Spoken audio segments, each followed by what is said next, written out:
Ladies and gentlemen, welcome back to the MiniLCS Summer Invitational 2026.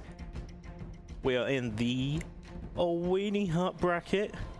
Lovely little weenies over here, and today we have my former team from the Winter Open, the Dagestonians Death Squad version 2 versus the Mace Volley Babies. Oh, the little nice cute little babies. It is man versus bear. Who wins? How many men do you need to face a bear? I don't know, but we shall find out. We have today 2 casters, of course, always 2. We have from the Weenie Hut bracket, sipping on that lovely orange Scottish nectar. I butchered that accent, I'm sorry. I can do a bear accent another time, it's alright. We have Tuba, of course, and with him, new to casting on the MiniLCS, we have Uncle Isma. So welcome. Cheers for that, Aaron. Thank you for the intro. And yeah, Isma, welcome to the MiniLCS stage. What a matchup we've got tonight. Yes, sir. As he said, we got the bear versus the Dagestani. So I've seen Dagestanis wrestle with bears, so we're gonna see how it's gonna go up today. Yeah, I mean, I did hear Aaron say that how many men does it take to slay a bear, and it just takes one bandit, one Hex Flash bandit in the jungle. I fancy the Dagestonians, even with their hindrance and support. No, we love you, Jane. No, I genuinely think, if there's any team that can take it to the Volley Babes in this bracket, I think the Dagestonians have to be one of them. Yeah, I think they are quite evenly matched, except for the jungle department for the Volley Babes, but it seems that he's gold now, so we're gonna see how that's gonna go. It used to be their weakness before, but we're gonna see now. And we got some quite good matchups. But that's just it, at the end of the day, you can have all the matchups on paper, you can have, this person beats that person, but it doesn't really matter, because once you get out onto that rift, it's up to those 10 players just to fight it out. And rank on the MiniLCS rift means absolutely nada. No, it doesn't, especially in the Weenie Hut. You never know what's gonna happen in Weenie Hut, because even us, we don't know what's gonna happen. I actually do know what's going to happen. What is it? It's going to be absolute fucking cinema, I can tell you that for a fact. Yeah, so never had one Weenie game that was not fun to watch or cast, by the way. 100%. I mean, all the games we've played, they're never straightforward. Even the games, week 1 where we won at a canter, there was always something that was like, oops, what we doing here? I mean, we saw my Silas, that kind of says it all. And obviously, even the game we played, it was full back and forth. Big shout out to the side of Gwen and his bigly diff. They did end up diffing in the end. I see you repping them over there. Yeah, I am. I'm actually their coach now, so that's why I'm repping them.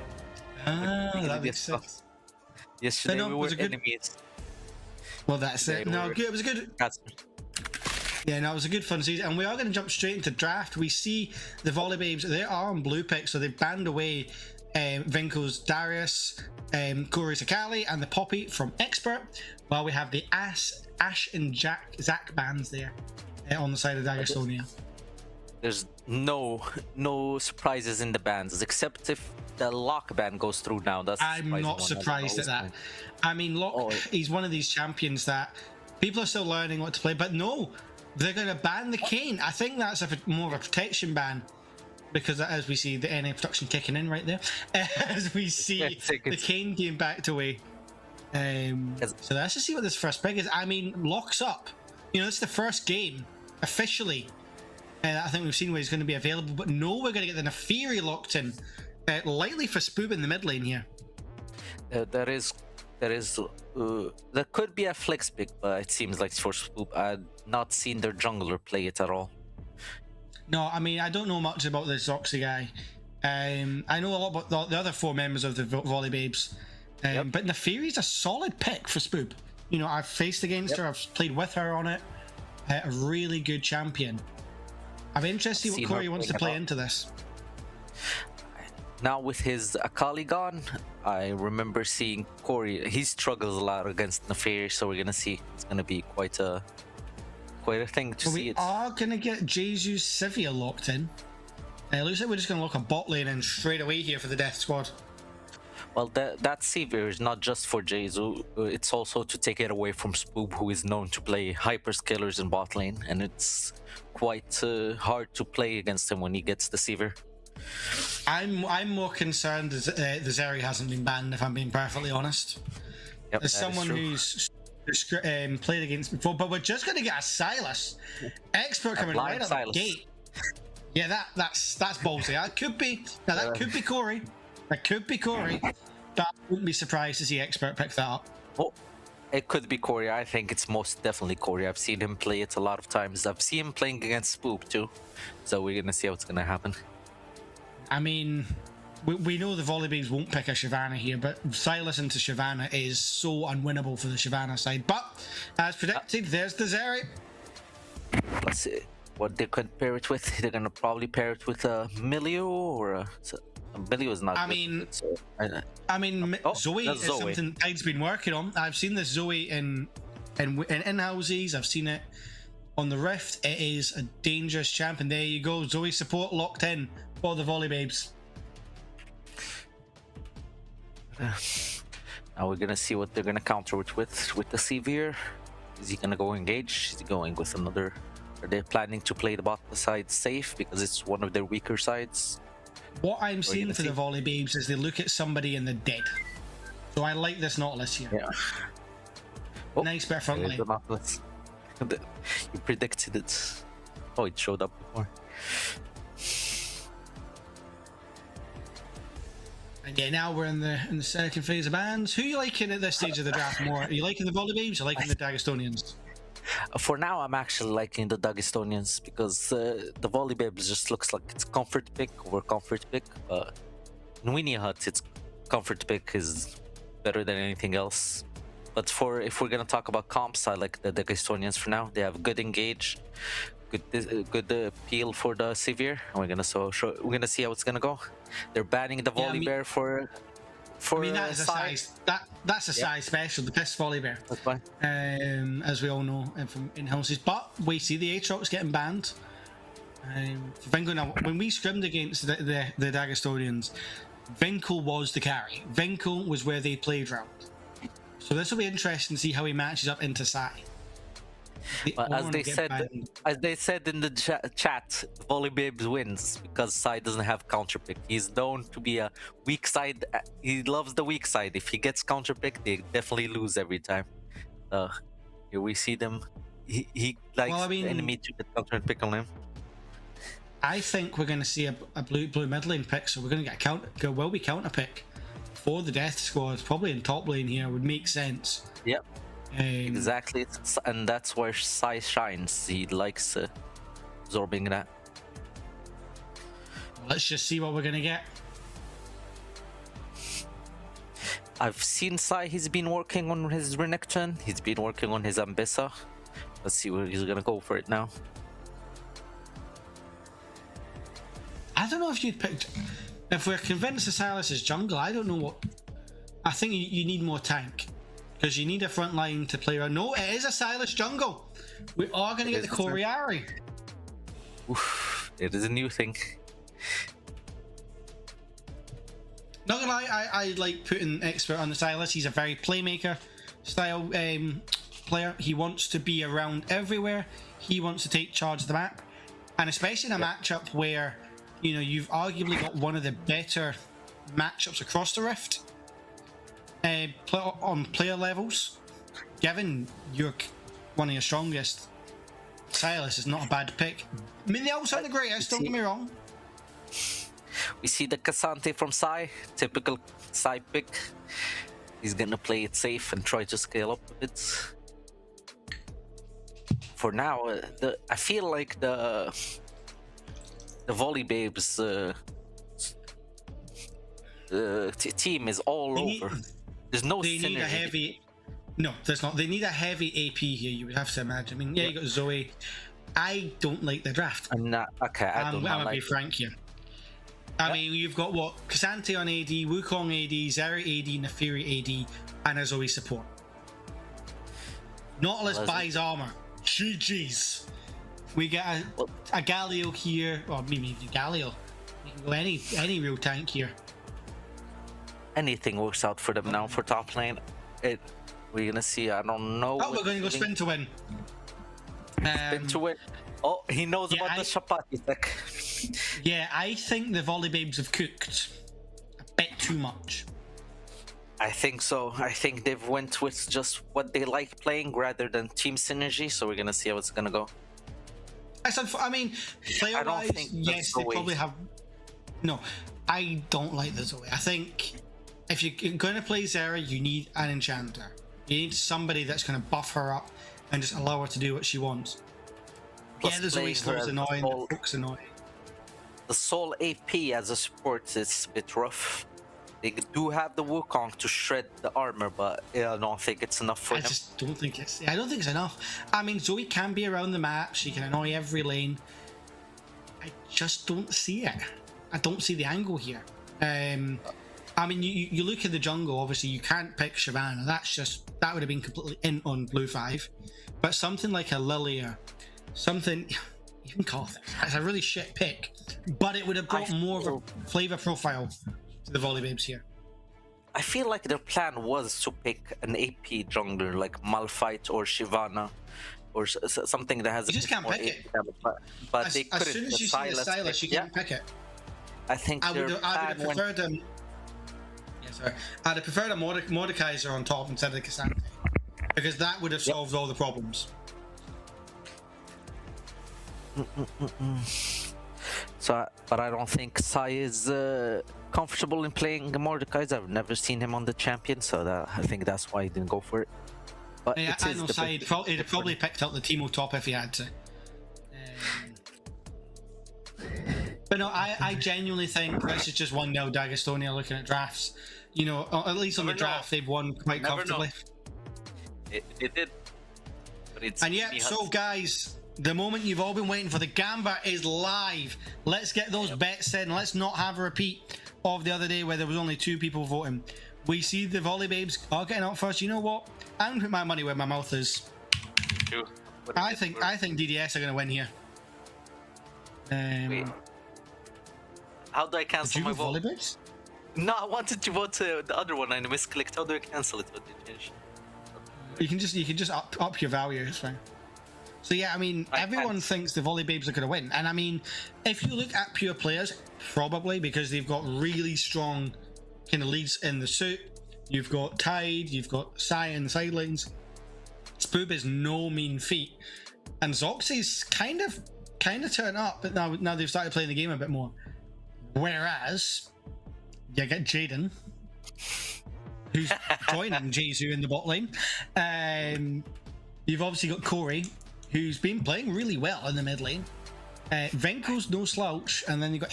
I genuinely think D'Agostonians have a really good shot with Expert on the Silas here. They do, I think so too. Like the weakness of the Volley Babes, as we said, is the jungler. So if they can play toward the top side and just get the jungle down, invade together, we're gonna see they could probably get it. Especially with the bot lane, I'm not too confident in the Zeri Zoe, but they could prove me wrong. I mean, I don't think we're going to see a lot of action in this bot lane. Zoe might try it, but I think she'll try it at level 3 and then just be like, bye, I'm going everywhere else. Try and find that space doggy. The Garen pick into Sai has been working a lot, especially in the in-houses. He really struggles against it, and Vinko is actually no slouch, so I think this might be a hard one for Volley Babes. We're gonna see. Now, you know, it's just Vinko, as I say, when we played against him, he just ran over our team. I mean, in fairness, it was our first game we had played as a 5. But no, like, Vinko got fed, and if he can get fed, this Garen's going to run the game. There's no question here. With a full 8 team against him, well, except for the sport and with so much engaged and severe It's ulti. crazy. Darren's a crazy value here. And Sedas has some good ultis to take from them. It is Not the best, but not the worst. Yeah, I mean, not the the worst. Nefarious good for kind of disengaging. Zoe, you can go in and dive back out. That's a good height. But Cassante's is really big. Being able to, steal somebody away from a fight, go into that all-out form, and then Wukong with the knockups. Yep. Yeah, this could be interesting. It's always just talking on paper, but you never know what happens in Weenie Hut. That's what's good about it. I mean, the good thing about Weenie Hut is we do still have the Gambit. His last call got about a minute or so left on that, and right now, Isma, it's just me and you going for the side of DDS here. I'm actually on the Volibear side. I can't change my vote. Whoa! See, as soon as you bet on it, you can't move away. Yeah, you whoever's can't. joined me on the DDS side, nice. Went for a right big payday here because it's at 89 to 11%, which is crazy numbers as we get into this first game. Well, I mean, all Nautilus needs to do is buy a cloth armor and he's GG. But I think they are just confident on the Volley Babes, who have been named by some people as the tournament favorites. So we're gonna see how it's gonna go. You say that, but obviously I saw their game. I actually casted their game or the introduction for their last game, and it wasn't as clean as you would like. Exactly. Pretty sure they still won 2-0, but it was not clean by any stretch. Actually, no, sorry. It was a one-game series because neither team could actually be bothered to get a full roster. I remember that one. And they had like fun. jungler. Jungler was their biggest weakness by far. But even then, right, the side lanes didn't win hard enough till, the other team kind of ended. Like, it was a lot closer than I think we all thought it was going to be. And that's the big difference. The problem with Volleybabs is their laners are good, but they're not known for stomping lanes. They generally play hyper carries that scale into late game. Both their bottom lane, Suit, that is known for that, and Sai, who is known for his more safe champions like Ornn, Cassante, as we've seen here, his Volibear. So that is why. I think this is going to be an interesting series. As we say, I rate these two teams very close. I think the Volley Babes are rightfully getting a lot of hype, but I don't think they deserve quite that level. They'll prove me wrong by absolutely stomping this. Just watch this. Let's see. See how we're gonna. Should be. Now, it shouldn't be too long though. We should be getting into game very, very shortly for this first game of this series. Is there any lane that you think might throw up some surprises here, Isma? What? I think we might see a surprise in the bot lane. I know you don't have much trust in the Jaden bot lane, but I think I do, especially with the picks they picked now. If Expert goes and paths to bot lane, I think they could probably get it.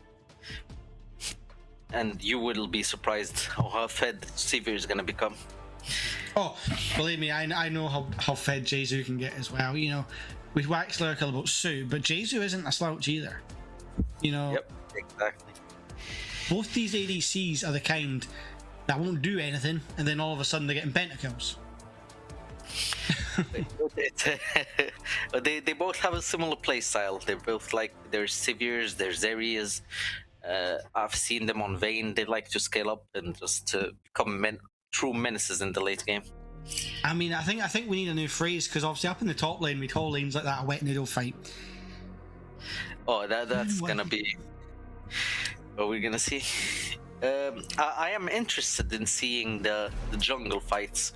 I want to see how well their jungler is gonna fare against Expert, especially since their jungler has been getting better. So we're gonna see how it's gonna go. But that's it. This is a perfect test for the Volley Babes. Against a team which has a strong lineup. This whole side of the bracket is the group of death. There's no denying that.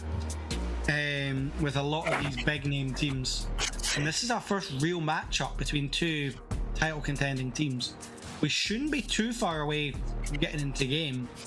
I don't know if production can tell me in the year of the ETA, but it can't be far away. Is there a hiccup? Because I'm pretty sure it's been 3 minutes delay, no? It shouldn't be too long. I know, obviously, production, obviously, sometimes it takes a bit longer, purely because of league issues. Yep. Someone might have DC'd, but I'm pretty sure we'll be going into game very shortly. What is the Winnie Hut game without a DC? Oh, we see flashing lights. It means we're going in soon, guys. And yeah, this Winnie Hut game is going to be chaos. I have no idea. No, it's going to be chaos, but that's why we love it. And yeah, I think... Yeah, I just don't know how the Zoe's going to cope. I know Tide, and I know Tide can make wonders happen. Just don't know who you're bursting apart from the Severe. I think we have not talked enough about the mid lane matchup that's going to be quite interesting. The Corey Spoop matchup. I've seen them fight a lot in the in-houses, so none of them had the upper hand on the others, so we're going to see how it's going to go today. Yeah, I mean, Spoop, as I say, you know, we've talked a lot about bot lane, we've talked about top lane, we've talked about jungles. Spoop is really reliable. She'll get the job done. You know, she's kind of played in various tournaments. And she's a kind of known quantity, you know. She'll go out, she'll put on a hell of a performance. She won't necessarily be a star of the show until she is. Meanwhile, on the other side, you've got Corey, who's still relatively new to the game. And talking of that, we are loading into the Rift for the first game of the Volley Babes versus the Dagestonian Death Squad V2. Ladies and gentlemen, welcome to the Rift.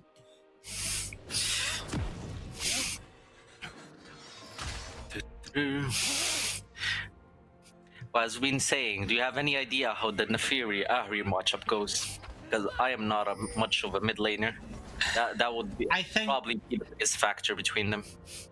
I think Ahri is okay in this lane because she's got quite a bit of poke, and obviously her Q can just slice through the dogs. I mean, she'll make hot dogs out of hot dogs, literally, as we see the Glizzy skin. I wonder if we can get the runes up. Yeah, I wonder if we can get the runes up. There we go. We see the hot Hail of Blades on the Neferi against the Electrocute, both going for that as we also see an engage already onto Expert here, chunked down to 75% health already. We do see Corey walking over. They will know he's looking to start on these Raptors. They decide not to push the issue. Seems all the runes and setups seem to be normal. There's no Winnie Hut hiccup here. It doesn't seem like anyone went for something new. I mean, that's probably safe game one, as we are going to see Garen just do Garen things level 1 right into Cassante. Sai's, we talked about Expert getting low. Sai's already half health. We're not even a minute and a half into the game. Well, as I said before, Sai really struggles against Garen. It's his mental block champion. So we're going to see how it's going to go. It's not just a mental block champion. You know, he is so big in this matchup with obviously the passive of the healing and the armor stacking, and he just needs to buy armor boots and nobody's killing him. Did you exfoliate? I see in the chat people already saying they all prefer the red side draft, but they think the blue side are better players in general. I mean, I think that's right, but I think draft, especially when you hurt, does play a large factor, because if it's an easy comp to play, it tends to have the easier success. A lot of teams in this bracket tend to try too hard to get counter picks, to overthink the matchups, and it just ends up making it so hard to play. We see the charm landing onto Neferi here. Nice real execute proc. Mid lane going so far, but 100 gold in favour of Neferi. But right now we're still early days across the Rift. You can see that Silas is pathing top. Maybe he's trying to make some plays now for the top side, as we said before. That's a good ward there. That's an underrated ward, because that was what Wukong, as he comes out. And they've been able to get that because they've matched him dry. As we see Garen going in, he will tank a tower shot, but Xante is still low and just can't walk forward and do the punishing blow there. Oh, I hear a call. You okay there? Yep. Yeah, I'm good. I'm good. It's a work call. You can wait for later. Valid. Watch this central now call you just to be we see the hook land onto the Zeri. Wukong is in the area and they will spot him out. You see the Frisbees kind of not really doing anything. But it does zone them off the wave. Meanwhile, Ari's kind of dancing at the side lane. And yet nothing's... Who do you think's happy with this start? Because there's not much in it in the gold. But there's a lot of infighting right now. Garen is looking. Hook lands onto Zoe here. A lot of damage, but Wukong's still there. I don't think they know he's there, so Sivir can't walk up here. The bit of a hiccup, I think. He's thinking about it. And neither side's going in here. Do you guys hear me now? Loud and clear. Yep. I crashed. I don't know idea why. Sorry for that. You're all good. We see another electrocute proc there on for this Ari here. Just kind of waiting for the fights to start here. As we said, this might be a pretty slow game because both play pretty relatively safe. The top lane and the bot lane. The players, they tend to wait for the late game to show up.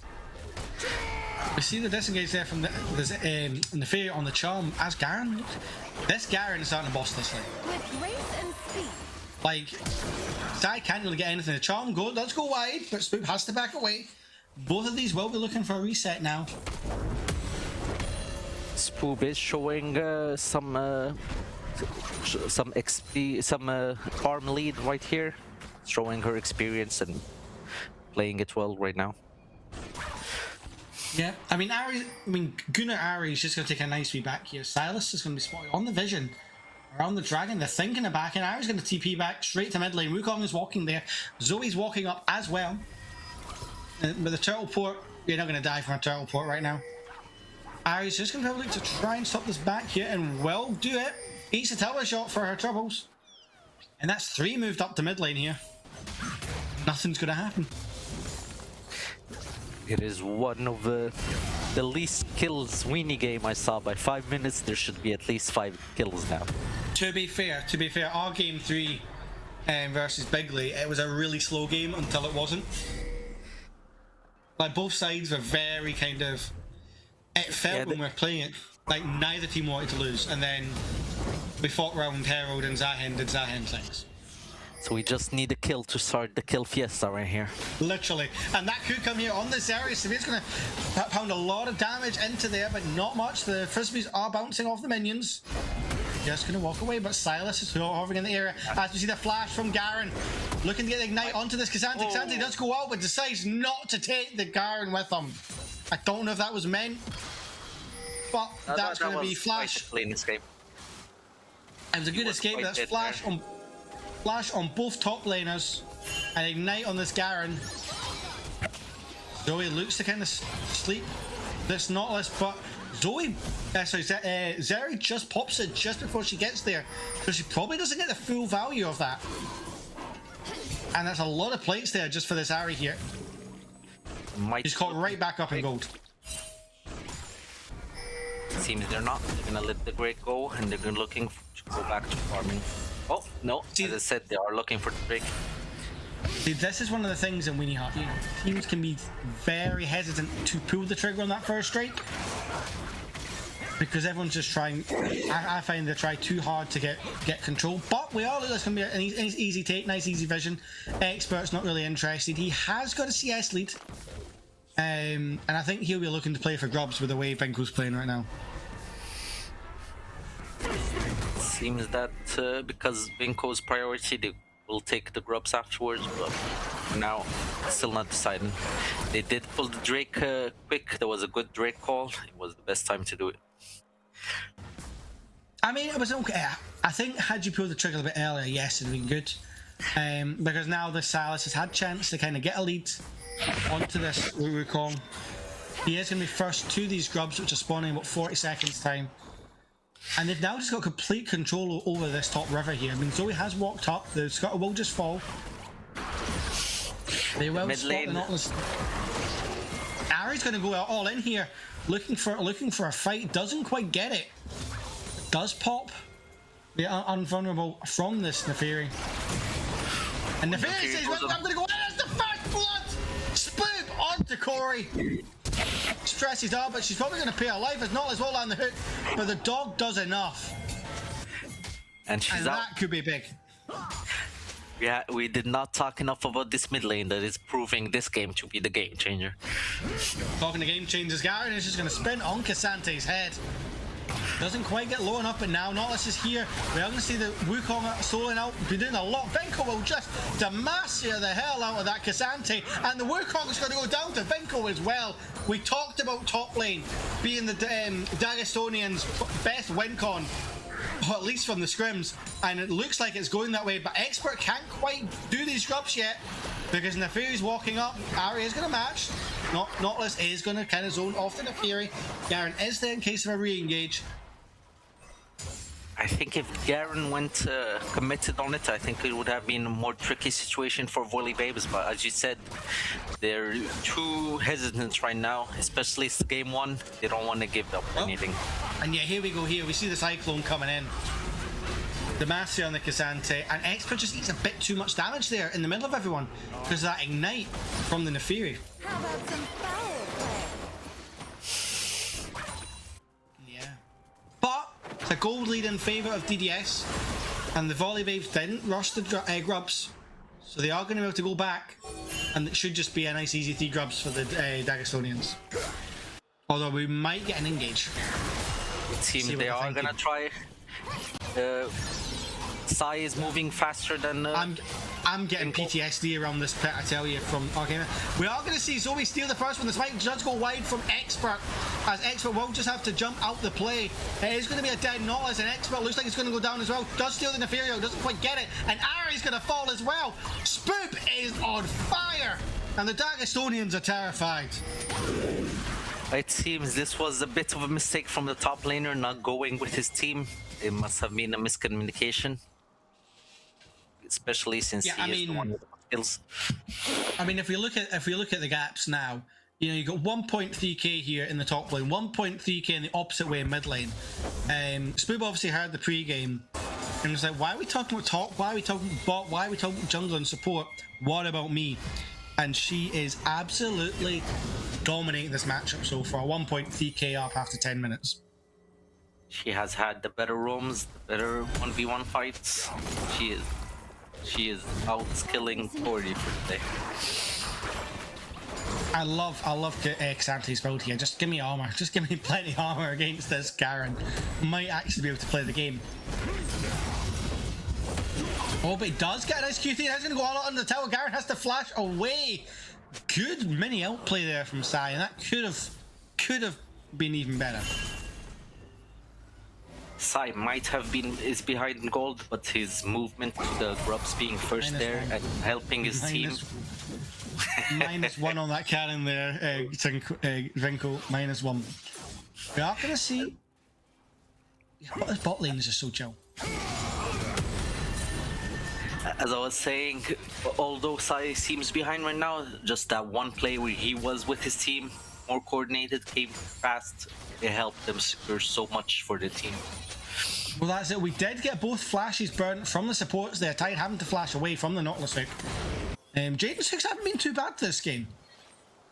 I mean, they do know he's sitting in that bush.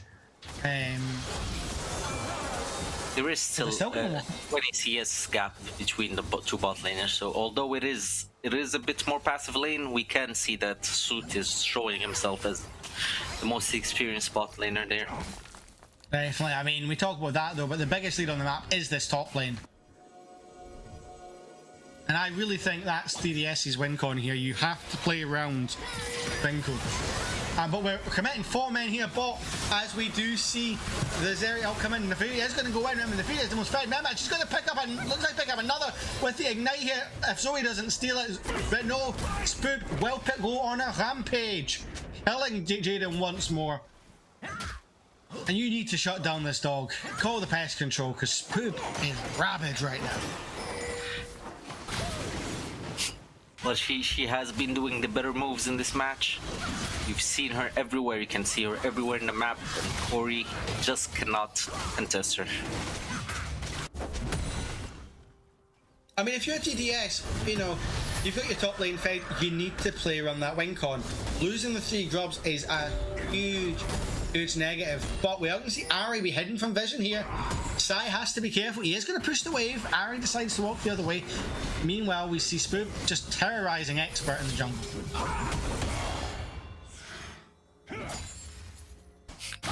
Spoop is just being the second jungler here, just being everywhere in the map. Counter jungler to jungler. As we have talked to red side's win condition, it seems that she is the biggest win condition for the blue side here. I mean, I think Spoop is really one of them, but obviously this Zeri being so far ahead with the cull is going to be a massive help as well. You know, she's caught her first item completed with the Yuntals. She's got the cull. Meanwhile, Sivir still only has the components of what looks like IE. As we see, Garen doesn't quite Demacia. Can the attack of the Ignite? And yes, it does. Technical pushes his lead to just under 2k here before we get 14 minutes. And Sivir's going to take some nice bit of gold there back. Bring it back under k. But it's still a 1.5k gold lead, sorry, for the side of the Volley Babes right now. Have you heard about the Chapati tech, Tuba? It is always lose lane, win game, so it might be a tricky one for Dagestan here. I mean, the good thing is he does have a fed mid laner who is going to have to go invulnerable to dodge the charm from the Ari. I think Ari just needs to hold that charm a bit longer and try and bait out before she goes in, because every time Spoop's able to do that, and then Spoop can just do this. Now she does not quite get the connection there. She hits over to level 11 there onto this Ari. That ult being down could be big. We are, you know, Shelly's spawning and Zoe's already up there. It seems that the jungler that is supposed to be the weakest condition in Volleybabs is actually ahead in farm and ahead in kill participation, so it is looking a rough one for Dagestan. I will say this, you know, Expert's had a rough time. You know, he had that fight at Grubs which looked good, ended up going down anyway, and then obviously getting caught after, had to back away. But because this Neferi is so fed, he's had to spend so much time trying to help the other lanes and running away from his own jungle, especially on this top side. And I think that's kind of... Expert just needs to get in there, get a couple of shutdowns, get a couple of kills, and it's all his job here is just to steal the good ults. We are going to go in on Cassandra here. Maybe no, he's just clearing vision. But it is quite rough for them if they're also losing all the objectives in topside, where it's supposed to be their biggest. It's the worst feeling as a jungler where you can't do anything. You know, you're just trying to play your game. You're trying to play the map. You know in your head, right? I've got Dragon up in 2 minutes. Let's try and play for that. But if your laners aren't in a position, there's not much you can do. Now, the sad part for Expert is his winning lane is on the opposite side of the map of where he needs to play. As we can At see, least for now. Maybe this Garrett and their team comp is gonna be a bit too harsh for Volleybab, although they have the now the advantage later on. The team comp is gonna show up. I will say I'm quite surprised we haven't swapped lanes yet. We are going to have a fight here down the bottom. First we will land onto the Zoe here, but Expert's just right in the middle of the roundhouse, and Spin will absolutely pound him where he stands. Zeri will pick up the kill on Jaden, and this bot side of the map is all the Volley Babes. But you did call it before the match that the bot side is gonna be really rough for the Dagestanis. It is coming through with some CS lead and with Spoop helping them so much. Now this is where the Garen needs to go and engage with other lanes. You know, he is giga fit. He needs to try and push that onto the other lane. We've always seen the memes. Oh, thought we were getting a fight in bot side. Looks like all getting out, but we are probably going to see the match here. It doesn't quite land, but it doesn't matter. Vinko's going to get the kill. And finally, we see a charm land from Corey, but it doesn't matter because the follow isn't there. The Foxy Lady has to just walk away. We do see the stolen cyclone here for Expert, looking maybe try and do something, but oh well, this is happening. Garen's on a tier 2, folks, and he's looking at proxy the wave. They need to answer this, but we are going to see Shelly be bopped in mid. It's all happening. It's all happening, Isma. If I was the Garen, I would start pushing out the lanes and helping my team. I think you are so ahead. He needs to go bot. He needs to go start bot now. impacting. He needs to be in this streak. He needs to be in every fight from now on. We're gonna see how it's gonna go. And the good thing is he is walking up here through mid lane. He is probably going to get spotted on vision right about now, so they know the Garen is in this fight. They are one man ahead. I think they can quickly take the dragon. I mean, they're going to look for a fight. This is Weenie Hut, right? We love a fight. We love an engage. As we see, Nautilus take a lot of damage from the Sleeper Dream Bubble, but we do see the Garen spinning around. We are going to see Corey pick up a kill on Zoxy here, and that is a big thing. However, we're now 4v5 here. First proper team fight, and we see the Nautilus hit land onto Spook. Doesn't quite get much more. Meanwhile, Garen to the backside. He's burning! He's burning, but the dog has more bite. We are going to see Chapati fall to the Nautilus. Expert has to run away on a blinking health bar. Maybe look to go in on the Zoe. He's got no fear. He will pick up the kill onto time. And oh, while that happens, the gold leads that they had on the volley babes. This Garen is eating them up. 3.8k ahead. And we're back to an even game, folks. We can see as soon as the Garen shows up in the fights, it's a whole different fight. They look alive again. They're actually wrestling the bear. It might be a top lane difference here. The fact that ward has one health bar on it and Sivir walked away. But we do see here the Garen just in the back line. Now Garen does go quite low, but we see this first kill coming in is huge because it gives them the numbers advantage. I think that's what wins this match. This fight. Garen goes directly behind for the back line, but he gets chunked down so fast. Sai. I mean, Sai does get a double stun there, and Garen does go down, but at the end of the day, it doesn't matter. They use too much stuff to kill the Garen while their team just chunked down their front line and it's just down from there. I'm saying this now, Expert getting that kill is actually a war crime. Yeah, he had the guts to do that. You know, most of us would have just run away.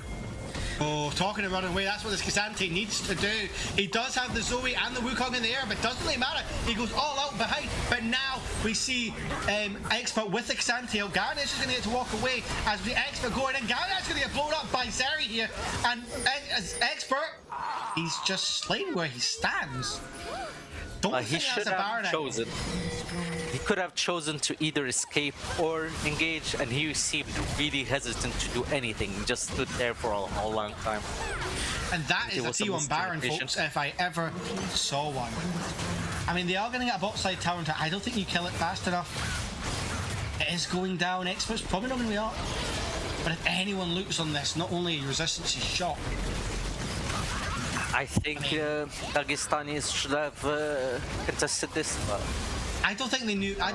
To be fair, right, I don't think they thought it would happen. This is one of those Barons that, you know, they're not a Baron, right? Surely not. Especially with the fact Neferi was bot side. I like the call. You know, it kind of tries to push the gold lead. But unlike previous seasons, Baron isn't as valuable as it used to. Let's see what they can do with it. As we do see the bot laners starting to get those two items. We see the Fiend Hunters and the Yuntals on this Seri, and the Essence Reaver and the Navori on the Severe. So they're going to start pumping out some damage soon. And once they get to these three items, that's when they're really going to see a fight. Well, the longer this drags out, the more we're going to see more of the Zeri and the Severe. And that is where we're going to know how it's going to go, actually. With the team comp, with their full AD, it might go to the red side's advantage. But for now, it seems that the volley babes are outplaying the map. We are going to see Zoe doing a decent chunk of damage onto Silas, but they don't really get much more now. This is where they need to start using this Baron to try and push these waves and at least take some more of these tier 1s. Mid should just fall here. Garen is on a flank here. He does get spotted out. They do know he's there as Jaden is tanking up a day and so much, but they can't do enough damage into him because he's got armor. And this is the question, right? With how far ahead the Volley Babes is, do you think it's enough that when these teams start these champions start buying armor, it's going to be enough? As I see, we're seemingly in the hard stuck division on the logo, by the way. Where is it?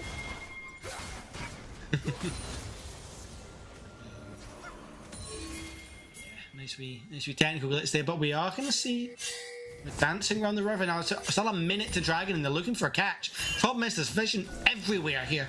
So the Dagestonians, as much as they're dancing, they know exactly where they are, and they will finally clear that ward. But all while that's happening, Cassante just managed to get a free push onto tower. And that's a lot of gold from this tower here. It seems he is retreating. He is a kind of afraid of the Garen, but it is still a lot of... Yep, it's still a lot of church plating gold though. And as we've seen, up. Spoob's impact early game was quite big, but in the late game she is gonna fall out because they're all AD. So and I think that's the biggest thing. You know, the only person she could realistically jump on is the Severe. Severe maybe the Silas, but we are going to see the TP from the Garen as we go 10 seconds to this Dragon here. He's going to clear the final bit of ward, and because the Scuttle's being taken over by the DDS side, they're going to have complete control of the bottom half of the Dragon. We see the side of the Volley Babes. They are grouped up here on the bot side, and Cassante is going to be the first to walk forward. Doesn't quite land the first Q. So we see the Frisbees, but we are going to see a slow and a stunt asleep onto the Nautilus, but he does get woken up abruptly as Silas looks for the abductab's gone onto the backside, doesn't quite get it. And now the Dagestonians are kind of put in the corner, but it's going to be Cassante that eats the arrow, but doesn't matter because we're not going to see Jaden fall. Cassante falls secondly. Zoe will fall as the blinking health bars are out there. The charm will save the Garen's life. And it's a 2 for 2 there. We can see that the Zeri is doing so much damage in the fights. They do not have a solution. Hold on, this isn't quite done yet. They are going to go for the steal. They don't quite get it. But now they're looking for the chase down onto the Monkey. The Monkey clone gets charmed up, but that's not really enough. We do see the Ariel doing a lot of damage. A lot of ground made up, but now she's exposed to this Teferi. She lands the charm on the Zeri. The Zeri's going to get shut down as Garen will get the silence onto the Spin, and Spin will fall for the first time. This Garen is running the rift now. There's one thing I don't like about the Garen build. I think the boots, there's Omega value right now for the Bramble boots. Oh, it's insane. It's insane for the armor boots. But this, you know, that Baron got one tower. And it was a tower that was already low thanks to Shelly. I don't think you got the most value out of that. So yep. I mean, it's now a 900k, 900 pound, 800 gold lead, sorry, on the side of Dagestone, and it's their turn to invade the jungle. And I mean, we see a K in favour of Zoxy here, but it's, you know, we said earlier he had the run of it. Experts come back into this game. I'm sorry for this joke, but Sai is now 6-7. Right, GG's guys, thank you for tuning in. And yeah, this team with the absolute chaos. Both sides going in, obviously Silas going down, Demacia's coming out everywhere. But at the end of the day, the Dragon went across the Volley Babes. They gave so much more gold now onto this Garen, and that's different. And then we see this chase down, you know, this charm here onto the Zeri. She walks into it, and Ari does really well to get away, and that just allows enough time for Garen to just slay the dogs. Garen just spinned and spinned, and they could nothing they could do there. So yeah, we were talking about gold lead for Volley Babes. Spoob's lead is kind of gone. It's kind of fallen off a cliff there. Now it's a lead for the Dagestanis, and with their comp, I think it might be really hard for the Volley Babes to come back. I mean, we flagged up right at the start, you know, the whole thing here is, you know, the Volley Babes needed to get ahead, and they needed their AD threats to be significantly ahead.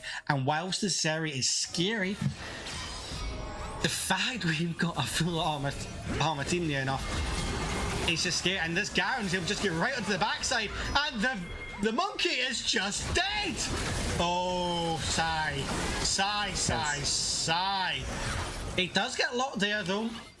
No flashes really burn on the side of DDS, while a few there on the side of the Volley Babes, and they're the ones looking to kind of push them away as the Baron is now being flipped and looking like it's going to be taken by DDS now. Well, at least started, and there we go. But Garen's just going to say, nah, I want more kills first. They're going to turn off the Baron. We obviously swoop on the bat side, but it doesn't matter. Zeju is enough, as Garen will get a little bit on a quick health bar after slashing the health bars. Cassante falls, Zeri falls, Zoe falls. It is a triple kill for the Hex Blast Bandit, as DDS, Spook might have been on fire, but it's now the Volley Beams that are terrified. We're seeing today a monster performance of Venko, like you said. Guys scrimmed against him, and he was running the top lane. This is what's happening. I'm glad to see it's not just against us. I am so glad. It makes us feel a lot better, at least me, from that game. Not really good performance here from Venko, you know. We were talking about the jungle. We were talking about the possible jungle death. I'm sorry, you go for it. I mean, the question mark is Sai fake plat? Question mark? Sai is supposed to be one of the better top laners in the bracket, so if Venko is able to perform this good against him, it is a good sign for Iron Brew and a good sign for Dagestanis.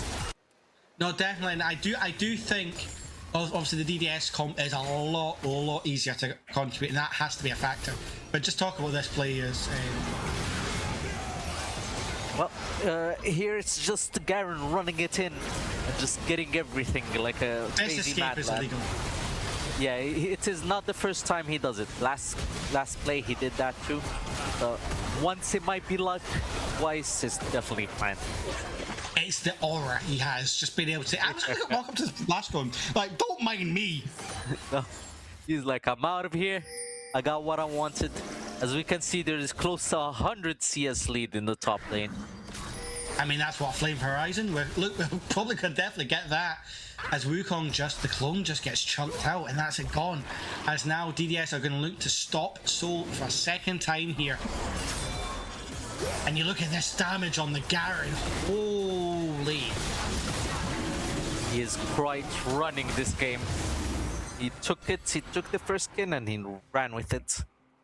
Yeah, the only mistake he did this game was the Void Grub's play. Except for that, he's been only uphill. I mean, if you look at the pure golds, you know, Zeri isn't a million miles behind. She's just not able to have anywhere near the impact this Garen does, because it's a full AD comp. Well, also, he is 6k ahead. He's 6k ahead of his lane, but only a 200 gold ahead of this area. As we see, Boga just get absolutely blown up. And now they look to turn this fight, but we are going to see Spook go down as we see the killing spree coming out for Corey. A double kill there for the Ari, as we do see Sivir pick up a kill, and that is just an ace. And with only one couple of Baron buffs remaining, they're going to push in this mid tower, and DDS are going to look to take complete control of this game number one. One thing we were talking about pre-game is how unsure we are about the jungler from the Volley Bear side, and it seems his impact was quite minimal this game. So both junglers had not much impact, so we cannot judge. I mean, this one. I would kind of disagree with that. I mean, we look at there, you know, this Wukong, he's been there in fights, but he's not really had much. Meanwhile, Expert, we saw that chase down after Garen. He was the one who secured those kills. You know, he's been there for a lot of these engagements. Yes, he's been blown up. He's going in there. He knows he's had a rough start to the game. He knows he's a bit behind the curve. But when he's been going in with ultis, he's chose what is the best ult to enable the team to succeed. As we see Jaden overextending. Doesn't quite do anything. Oh my god! I like the idea from Spook, but just makes it impossible. As we said, Spook is gonna fall. She was quite good in the early game, but now it is too late. They're full AD. She's gonna fall down. Yeah, we see Raheem in the chat saying, "Who's killing Garen?" Good question. Maybe Baron, maybe the Fountain Laser. All I can think of right now. We're 32 minutes in, we're 5 dragons in, and it's now an 8.4k gold lead. It's kind of escalated quite quickly here. As we've now got to play game, and I don't see any blue on the scoreboard, not even in bot lane.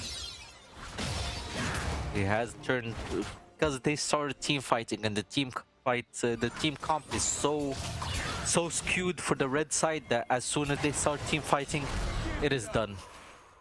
I mean, look here, Expert just goes straight. He doesn't give it anyone else. He just wants the Wukong, so that he can jump in, disrupt the fight, and allow the Garen and the Severe and the Ahri to pummel a ton of damage in. And the only for charm here onto Zeren. Is just blown off the map. Red team's turret. As we can see now that they don't even need Garen in the fights to win the fights, so it is quite a bad sign for the Volley Babes. Yeah, I mean, if I'm the Volley Babes, I'm thinking about game 2. You're like, you know what? I'm already drafting. We kind of fucked up the draft. It happened. Yeah, it was the same. For you guys' game yesterday where there was a Mundo against a full AD team. That's just a wrap. There's nothing you can do. That was such a fun game. No, it was a good fun game, and we were happy. We were happy with that game, and then we decided to have a fun game 2 and a content game, and then game 3 we just couldn't do anything. Talking about not being able to do anything, Sai, it just can't do anything here. It just gets absolutely obliviated by everyone. And we're going to get a second Baron now for DDS on spawn. This time though, I think this is the one that breaks the camel's back, and the base is just going to fall. If I'm Sai, I'm gonna need to think about what I did wrong this game. Try to change. I think the biggest thing he did was blind Cassante with a Garen ult. Yeah, that's an interesting call. I'd never see the angle there for the Cassante, and I don't think that's why they lost this game, but it definitely didn't make the game easier. I think if you're playing the Fury, Wukong, and an AD top laner, you need an AP bot. Whether it be a Mel, whether it be a Ziggs, something like that, and that's just going to be 6 dragons apiece unless the side of the Volley Babes can make a masterful steal here on this dragon. They are looking to pull it out, they're going to get it. Garen is just going to walk, he's level 20 now, with 3 levels up onto side. The soul This is probably game here, right? If you're the side of Volley Babes, you need this. And they are going to go for a last gasp steal. As we see, Nautilus is poking, but it doesn't. They can't even. There's no angle. There's no even chance to think about a steal. All while this is happening, you know, you've got double supers raging down this mid lane. Zari is going to catch it with the help of Cassante and Zoe. So the whole team's there. And with this Baron buff, they're just going to look to try and put pressure here. I would be sending someone onto this top side because you've got a wave crashing there and just now onto this tower. But nobody's there to kind of push it in with a buff. They just want to overload this mid wave. As we see them now, minions in the base, they are going to transition there as 5. One big death ball. And this is where this comp... They're just afraid to split up, so they want just to all pressure it together. It might be the good To be fair, call. I don't hate that. I don't hate that. You know, with this comp, they want to fight. As we are going to see the Ahri get popped right away. We are going to see Expert get brought right down by the Neferi, but they're all going down. We are going to see the Zeri fall, the Wukong fall, the Cassante fall. The base is going to fall. He is going to make hot dog out of that hot dog. Jaden will pick up the kill. It is only tide remaining on the Zoe, and it is game 1 to the Dagestonians. As we can see in the chat, people are calling Sai for win trading. What do you think, Tuba?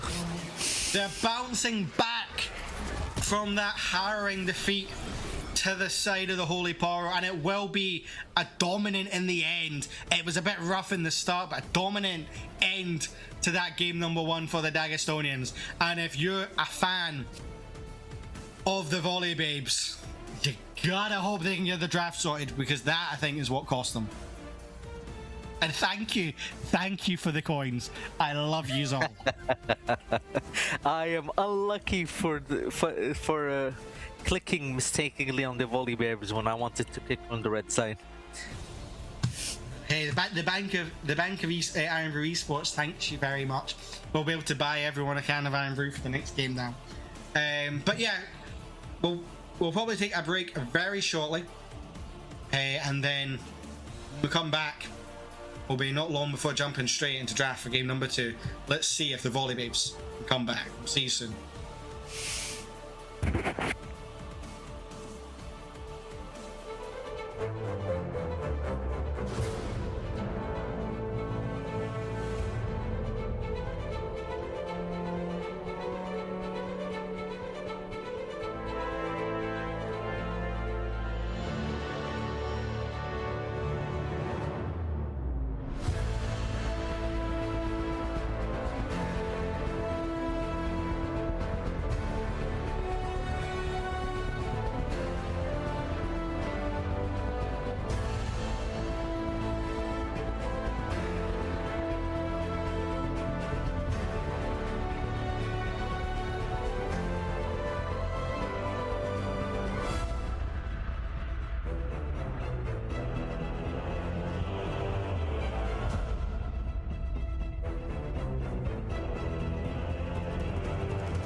we are back here on the stage after quite a back and forth game in the end, Ismail. We saw, the Volley Babes, they took a really early lead, thanks in a lot of it to Spoop.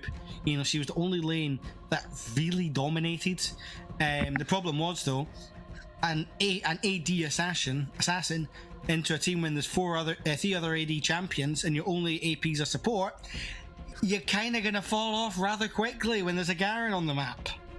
Especially both teams, both their lanes in Volley Babes, they play super weak side champions, and it didn't click between them, with Sai playing the weak side and Derzeri needing to scale up. It gave back time to the comp, with their comp being full AD. They couldn't scale. There's no way they're gonna outscale a full AD comp. But that's exactly it, we kind of addressed the comp before the game even started, We need an AP threat, but we're going to right away, and literally just before we came on stage, we say, the Volley Babes, they need to play something like Ashe Sheriffin, because they need that dominant lane, and we see the Ashe and Vi being banned from Dagestonia. So Dagestonian's on the same wavelength as us, as the Volley Babes haven't changed that first ban, and it's a Darius ban. This is a different ban, and the Akali ban aimed at Glory this time. We might see Sai on a more carry champ. If we can see him, or the bot lane on a more carry champ, I'll think the Volley Babes have a better chance. Yeah, Akali's taken one of Corey's bread and butter champs away. And obviously taking the Ashe away, it takes away that. And we're going to ban out the Viego now. I know Expert loves the Viego. So this again is not because he doesn't want to play. Oh no, we're going to say Diana. So he's going to leave the option for the Expert Viego here. And I've seen him on Viego. I've seen him on Moikai. I think his Moikai could be quite good, especially if they're going to play a more carry Vinco, and he could support Vinco. You know what I think Expert's going to lock right here as we see the lock cover. Here's the pun. I would love to see a Kayn be one. That is Expert's ultimate comfort champ, and it is a lock ban. Let's just see what we're going to get. It could be a Kayn B1, especially to take it away from the Volley Babes with their jungler being a one-trick Kayn player. Oh, if I'm Expert, I'm 100% locking Kayn. In the last series he played, he kind of got cucked by his own runes. But no, I don't like this, if I'm being perfectly frank. It is, for some reason, they're Ornn B1ing. I don't think it's Ornn top. I'm think hoping it's Ornn jungle. There's no way. Yeah, I just don't get it. I don't get it. I really don't get it. They went for the Kayn. Now, the other aspect here, does Expert just lock in Poppy? I don't know. I just. Well, they had the first pick. They should have went for the Kayn, as both players is the best champion. Yeah, it makes no sense. Expert's probably cooking something up, but we are going to see the Jinx getting picked again. Yeah, that's kind of what I thought. Poppy, as you said. Yeah, if Expert's got another champion he's really comfy on after the Kayn, it is the Poppy. And the fact, obviously, Kayn wants to dash, that steadfast presence from the Poppy is huge. And Expert is a real comfort champ. The Ornn pick was probably just to take it away from Sai. Yeah, that's true. But I still think it is not a Ornn top. I've never seen Vinco play it, except if he's been training it in, We're recently. getting a Felios. We're getting a standard kind of, you're going to pick a hyper carry, I'll pick a hyper carry. That can do a lot more things. And both bot laners, as we said before, they're both known for playing hyper carries, so it is not a surprise. With the last thing we'd expect is a mage, but now I want to see an AP mid laner here, or I want you to show jungle here, top lane. Sorry, but no, we're gonna get a blitzcrank. Getting a heavy engaged Jinx. As again, I'm not sure. I don't like it. Me too. I'm not sure about the blitzcrank with their team. If you were playing something like a Misfortune, like that wants to kind of fight a wee bit earlier, yeah, I kind of get it. Yeah, Jinx is great if she can get her reset. Just don't know if Blitzcrank is the one to kind of enhance her. They're just saying we're going to try and look at you and kill you. But they're We're gonna very see what they're cooking up squishy. in the other lanes for the Blitzcrank, and it is the Rakan ban. I mean, if I'm Jaden, I'm locking Melio. Because that cleanse and your ult is huge. Obviously, you know, you're going to give so much to this Aphelios being an enchanter. And it's going to allow Corey to pick something. I don't know, like, you need a lot of damage here, so maybe a Vex. Vex, But it is quite hard to pick a Melio into Blitzcrank. It is never a good idea. It's never a fun thing, but you need some kind of hypercarry, some kind of enchanter. The Seraphim is up, and they do have a kind of picky comp where they kind of want to go front to back. So having something like the firepower from that said Seraphim could be important. Now you're taking two of Spoob's AP mid laners, the Aurora and the Lux, out of the game. And yeah, Daisy, I still don't like the on. I'm still unsure about the Ornn being B1. I think for some reason Poppy's gonna go support an Ornn jungle, but I have no idea where this is going because of. You see Spoob going the way, okay. I mean, the other way to look at it, if an Ornn gets so far ahead, he gets your team ahead way earlier. And he's going to do a decent chunk of damage. But they are going to save Red 5 counter pick for the Chapati tech because of how he got demolished early in the last game, even though they blew ones. I just don't get it. I don't get it, Isma. I love that. Love that. It's exactly what you need. I've seen Sai struggle with being the last pick. I think they don't think the Ornn is top lane, so that's why they gave it to him. No, I think they're convinced it's on support, and if it is a fucking big brain play from Dagasonia, but I just can't see it. Had all of us confused. And it's not? No, it is the Ornn top and the mill support, so they did last pick for no reason. Now, is this ever LeBlanc support? Question mark. You never know. You never know. It's a threat. I've seen it be played, and in Winnie Hut, when it's played, it did a lot of kills. So you never know. I genuinely think putting this mid is the better idea because you want gold on it. And it's a Swain top. What are these comps? Isma, help me with these comps. Yeah. Make sense of them. It is. Okay, so it's the Swain top, the Kayn jungle. As we know, the rest is known. With the Ornn top in the other side, it would be the Mel support for the Blitzcrank hook for some reason, and then the LeBlanc mid. That is what I think is going to end up happening. This is just... It's a Weenie Hut draft. If there ever was a Weenie Hut draft, this is it. At least both teams have AP damage this time. And there's like two. We've gone from the complete opposite, where last game was all AD. Now each team has like mega AP scaling. We can see Sai loves his Swain in top lane. Maybe he's gonna do way better this time, especially because he got B1 weak-sided Ornn for no reason. Their best carry in their team. To be fair, I've seen Ornn still do a shit ton of damage, and he gets a bit of magic resist. Is the swing killing him? Probably not. But at the same time, are they killing the Swain? We're gonna see.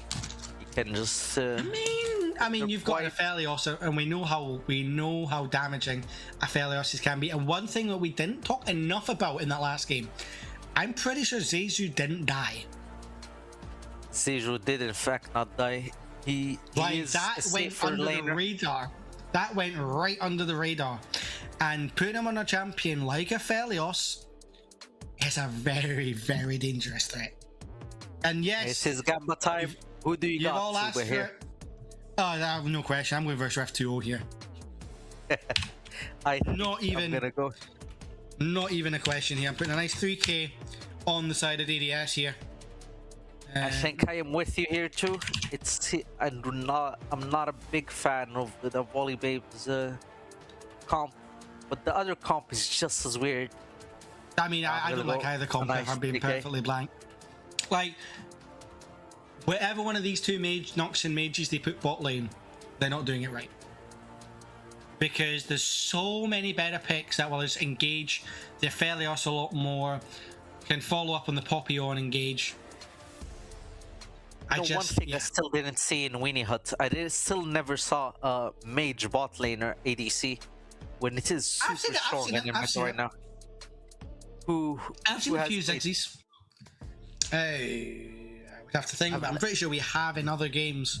I think it was in the last matchup actually between Dagestonia and yes, it was Dagestonia versus the Holy Power. I'm pretty sure we had a Ziggs game down there. And yeah, I mean, I think they're going to come. Obviously, we see some of them are getting nerfed next patch, but I genuinely think, mages, they do have a place in bot lane, whether people love them or hate them. Controversial hot take, I know. Especially last game for Volley Babes, they did need a mage bot lane. They needed it.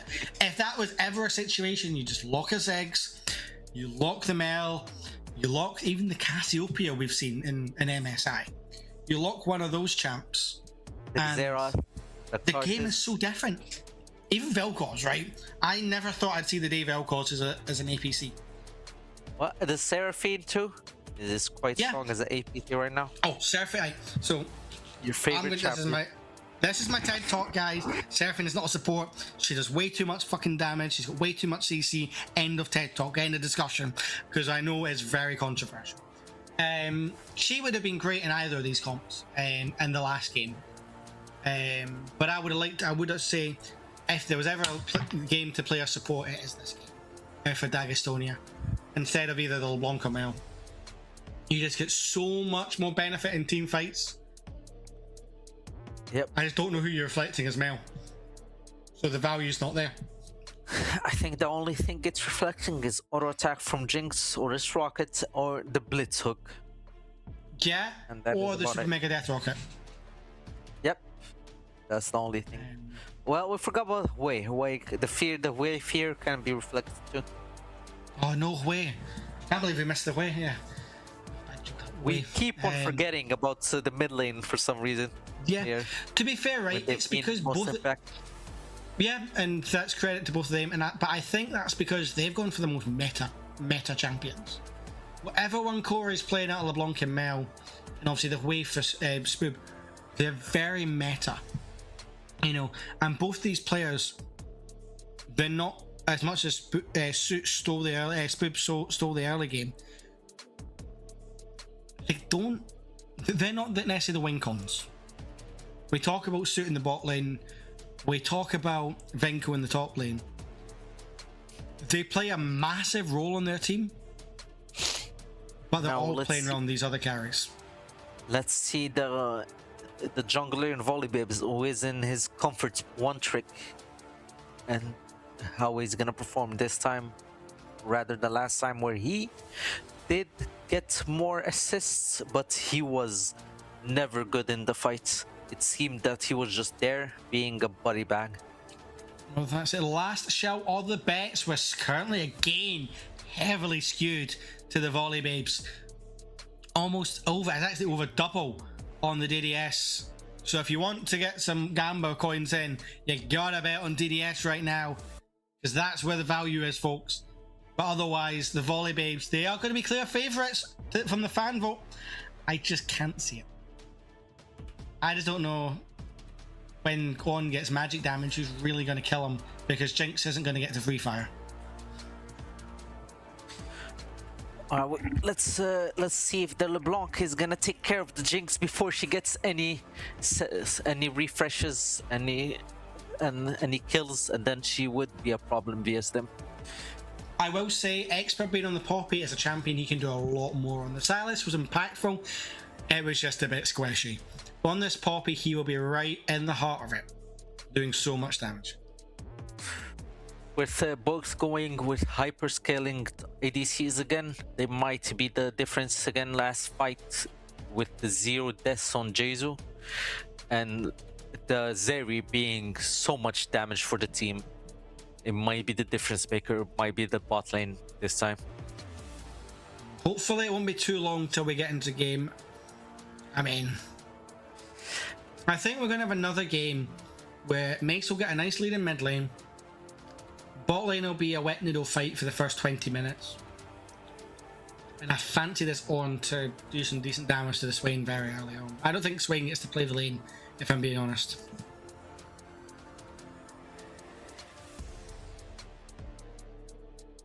Because Ornn will just pick up a cloth on the back, the no magic mantle on the first back, and then that's GG.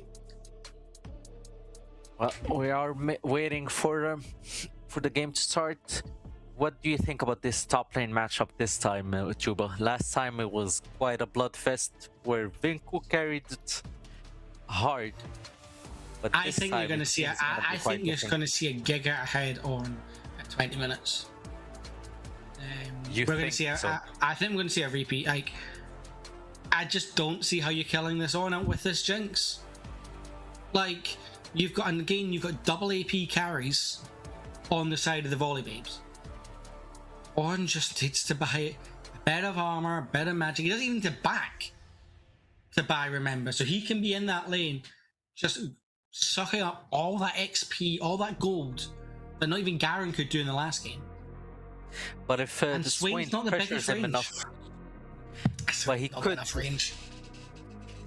pressure him enough to make him fall down in the early game. But Sai is not. He needs to get an early lead.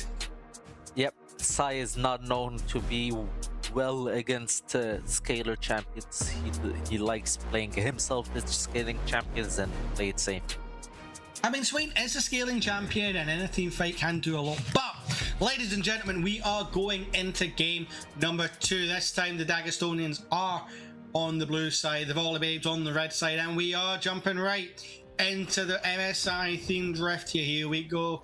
There's the Volley Babes. And then on the other side of the rift, ready to try and make this a 2-0 other side of the Death Squad. I was about to say that one's not going top lane, but he is, and it's a Mel support for Jaden here at the LeBlanc Corey mid here. As we said, we called the lanes and we're on the same view. There we go. There we go, and yeah. Now it's a good job. You know, I don't know what the rules are on banned skins, but Blitzcrank was always one that in pro play you can never use. There's quite a difference between pro play and weenie huts. I don't think they care much here. There is no difference for them. Yeah, I mean, that's nice. I mean, well, someone in the chat is talking about how Swain is a good drain tank and Red Cane can kill the Ornn here. They're debating. Lovely view of Summoner's Rift here as we see LeBlanc just kind of poking. They're getting electrocute off, it ignites down already. There we go. There we go. Some nice NA production to start game number 2. Chaos. We're not. It's not even on the game. I can hear Aaron cursing me down the mic as we see Wade LeBlanc going in. Will pop out the clone there on this way, nice and early. But the pressure this LeBlanc has is going to be quite unmuch. Well, we see this time quite a difference. Vinko is the one getting chunked down in the early. We're gonna see how it's gonna end up. I mean, the max health on that Brittle is huge, and we are going to see he has gone Deathfire Touch. So Swain's like, you know, I'm just going to fight you, mano y mano. I'm going to burn you the hell down, but it's not working. At least not early, because this Ornn is just able to push in at will, can go get vision, and I like the odds of this on. You know, we talked about, you know, this Swain needs to get a really early and significant lead. Going even is better for the on than it is this way. As we see Corey going in, doing a lot of damage. with the tether onto play. Doesn't quite get enough, but we do see Zoxy walking up to the top side. He's gone for his top side clears. He's got really good clear speed versus this Poppy. But the Brittle, yeah, Vinko, this is not a war crime here. Although he is going to get a bit of damage, we'll get the level 4 a bit late, and Kane might look here for a dive. He's not, he's going to go for the Scuttle instead. Yeah, Mel just looking for those damage with the stacks, but it's going to get hooked for her troubles. The rebuttal comes up too late. And it's instead Poppy looking for a play on this bot side. This blind Ornn does not look like a good one. Putting it on your best carry of last game and just first picking it was never a good idea. It may not be the best, but he's not even left lane, and now he's got his resistances. He's jinxing a lot of damage from Aphelios very early on. As you see, the knockup does go wide, but the Brittle procs are still there. The pool comes in from the Swain. He's going to have to flash out. Bit better there from Sai. He does get the Ornn's flash. And not much more than that. Someone in the chat was talking about how Swain is a drain tank and Kane is a drain tank, so it might be really hard for Ornn to do anything in the late game. Ooh, see the flash. Oh, see, these top laners are going to be interesting. Now, Ornn has to be careful. If he can get enough mana and get the turn, Swain probably dies. I don't think he's got enough. He's going to look to try and fit the wave. Neither of these two committing to this. However, the difference is Expert is here in the top side. He's going to get spotted on the ward, and that's going to be Sai's call to beat the retreat. But that will just give a bit of prio here to this Ornn. Do you have the confidence, Tuba, in Corey actually being the game changer in late game and one-shotting the Jinx? Oh, it has to be. You know, either that or Aphelios gets red and white and Jinx says night night is all I can say. And, you know, we saw it last game. Zeyzou, again, we've talked already about his bot lane. They're not the flashiest in lane, but they get to that late game, and that's where they pop off. As we see the stun coming out from this Mel onto Jinx. I don't know a lot about bot lane, but this Aphelios is looking like he's having control of the lane so far. It is quite different from last game where bot lane had no control and was all top lane control. Seems this time they're getting back on track, the bot lane. The wave looks like it's going to just reset in the middle there with that pushing wave, although it looks like the volley babes are staying in bot lane as we see this on already with a level. He doesn't quite get knocked up onto Swain. He's going to go in there. Swain will get popped here. And On is just in the middle there. Now he already has his Ruby Crystal and his No Magic Mantle as he's going to walk away. His ult's gone. Swain ult is still burning, doing a lot of damage. The healing's there. On has to dash away, but now Swain's under the tower. And Kane is in the air as well. Meanwhile, Poppy's going to push the way back. Doesn't quite make connection to the wall. But LeBlanc will get the first blood onto Spoober. Reverse of game 1. As we see, Ornn showing no fear. Probably knows the Kane's there. And even though it's a one trick, doesn't get enough damage. Will get a couple of orbs there, but that's about it onto this Ornn so far. I think if their jungler played it any better in Volleybabe's side, they could have gotten the kill or This even Ornn should be dead. This Ornn should be dead. They should have been dead, but as we said, it is their biggest weakness is the jungler. And that's a much, much better start from the side of Dagestania. You know, they came on late game 1. But they've got complete control over this first round. You can see the confidence from winning game 1. They're more confident, they're taking risks. The rebuttal onto the Blitz as Aphelios does have red and white and he is ready to fight. Kane taking a lot of damage to Super Mega Death Rocket comes out, doesn't really do anything at this stage as Way misses all their abilities onto this Poppy. Poppy allowed to walk out and look to try and make a play and going to pin the Way against the wall. Probably going to die for it yet. Oh no, he's going to kill Spoop before he goes down. Doesn't even go down as LeBlanc's there to help him as Jig is excited and is looking to do stuff. He will pick up a kill on the Aphelios.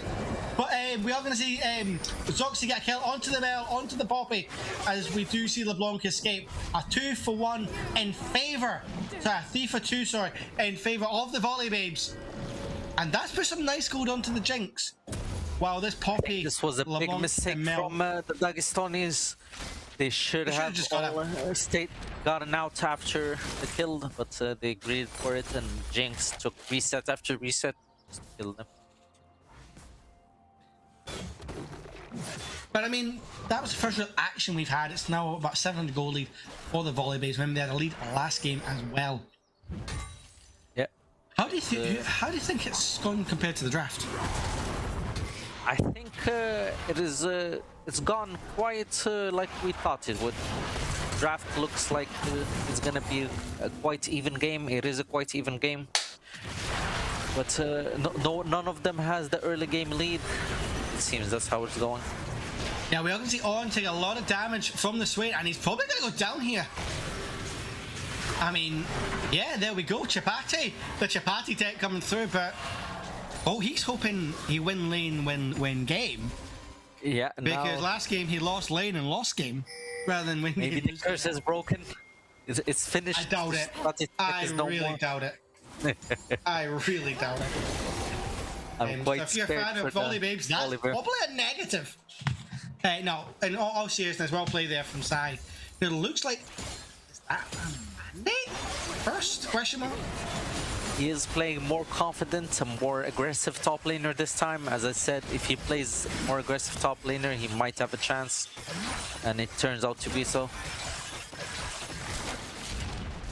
And it looks like the On spent all his money while he was in lane, so can't really do much.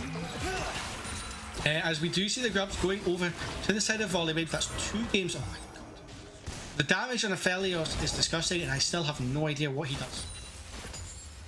It is quite a 200-year champ, as they say. I remember I once tried to play him, and I'm sitting there mid-game, I'm like, what do I do? Meanwhile, we see a little... Clicking. So, the question was, you asked me earlier, do I have confidence in Corey being able to one-shot a Jinx? He one-shot away pretty much there, or one combo the way. We're not even 10 minutes in. It's going quite the opposite from last game, where the top lane was getting destroyed and the mid lane had the advantage at Volibear. Now it's quite the opposite. They have flipped the roles. The scary thing for the Volley Babes is that's now 5 stacks onto this LeBlanc, as we do see the Super Mega Death Hook doesn't get anything. Poppy's here, she's got the Ted fast presence, she's going to have to dodge the jumpers, and the play's pretty much done, although we are going to see Aphelios do Aphelios things with a stupid range there on one of his guns. Meanwhile, On is just going to push away the Swain from the lane, but there's not really much happening right now, as On would rather not fight this, although the pool does come in. He's just going to get away. Top side is going quite different from last time. The mid lane is going quite different to last time. You never know what's gonna happen in Winnie Hut. Every game it's Winnie Hut. It is fucking chaos. That's why we love it down here. You know, you get the Sweat Lords and the hard stocks. Yeah, it's fun, and yeah, the macro's nice. But you're just gonna get dead ways and puppy jungles here. I just run over the game. But Kane, not Way, is going to do a lot of damage there to the On in the top lane. Swain does decide to try and push the wave and breed for the plate. We'll get the pullback and another set of his Ravens onto this On, but that is really about it. And yes, Nebs, I do say quite a lot. Quite right there. And the gold difference here is in the top side, while the mid side of the Dagestani is winning this time. Is Corey gonna do the same thing that Spoop did last game and gank all the other lanes and help them out?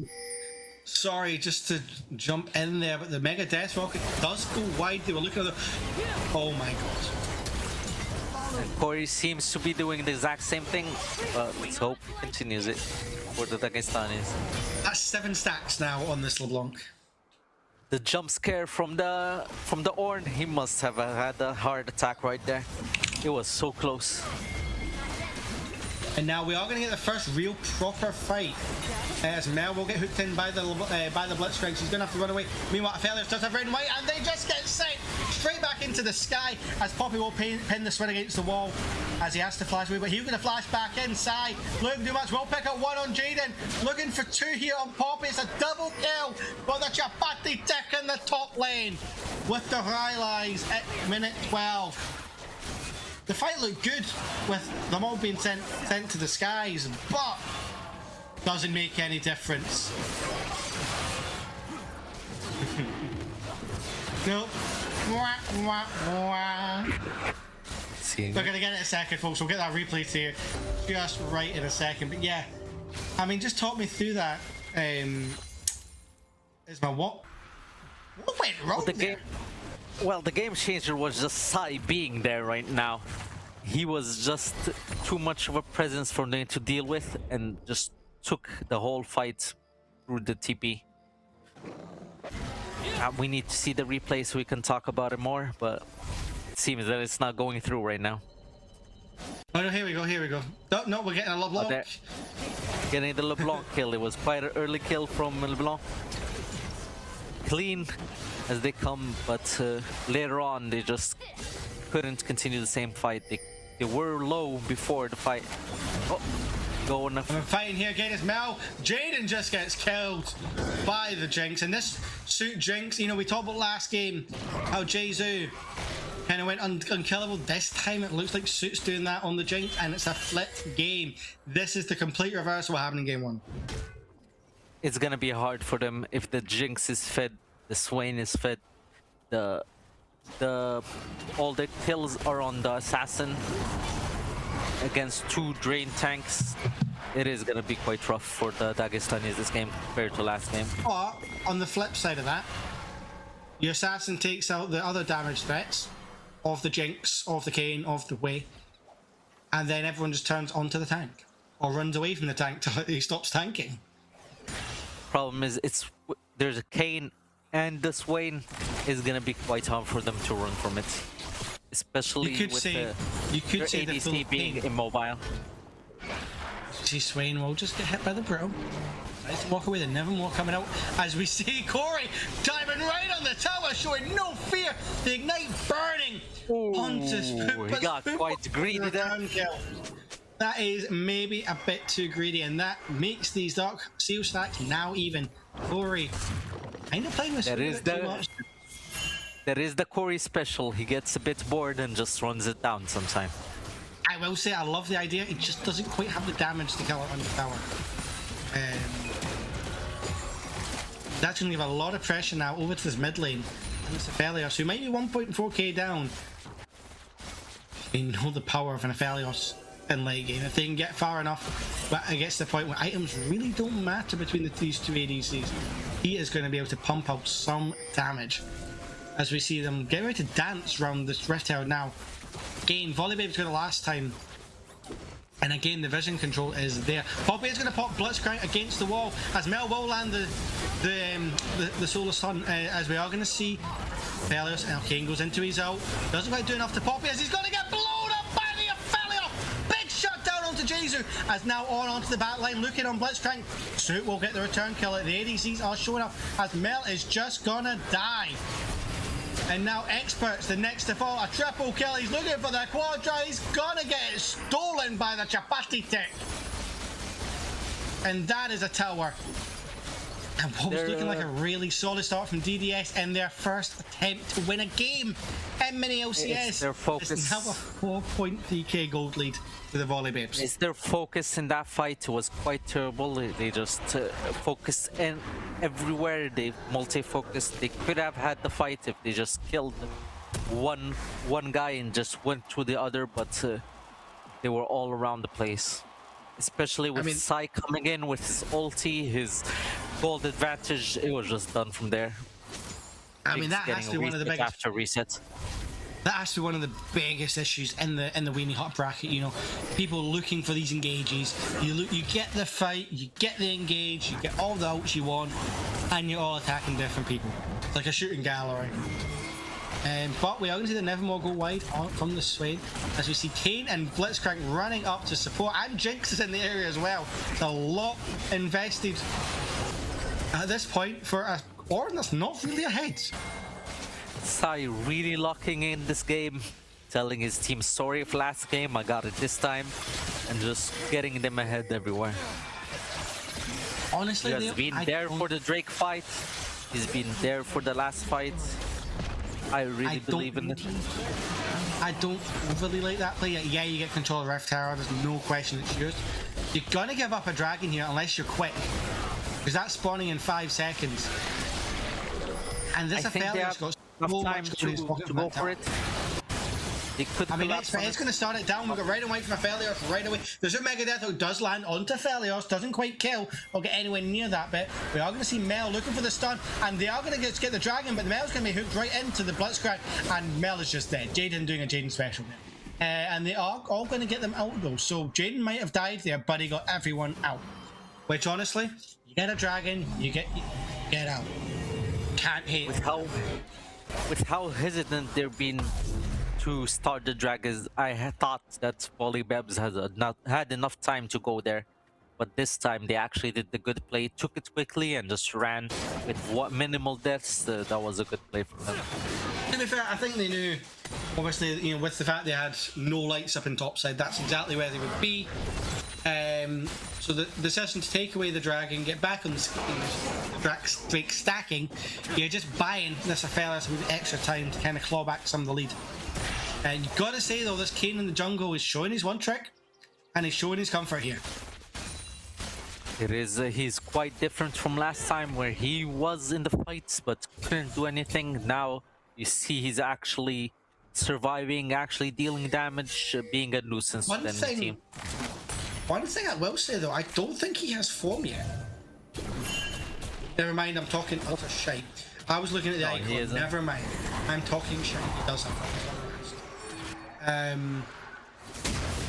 This is what I do best. I make a so solid plays. Wait! Oh, Spoon, what are you doing? She gets caught out by Expert on the flank as they are just going to pick up the LeBlanc for return. Both mid laners just falling.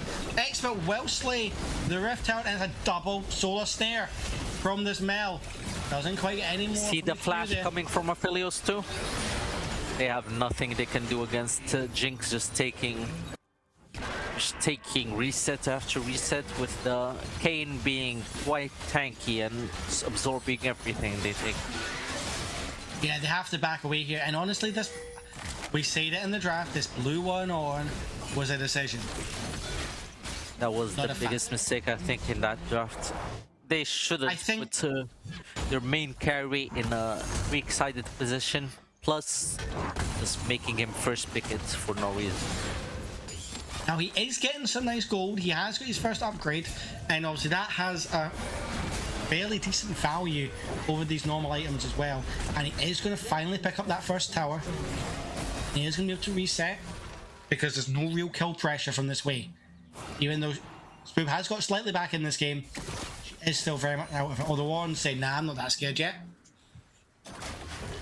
As we can see, both games there was an assassin that was fed and is falling down in the late game. This time it's Corey, who did have the early kills, but he's not having much impact right now compared to the others.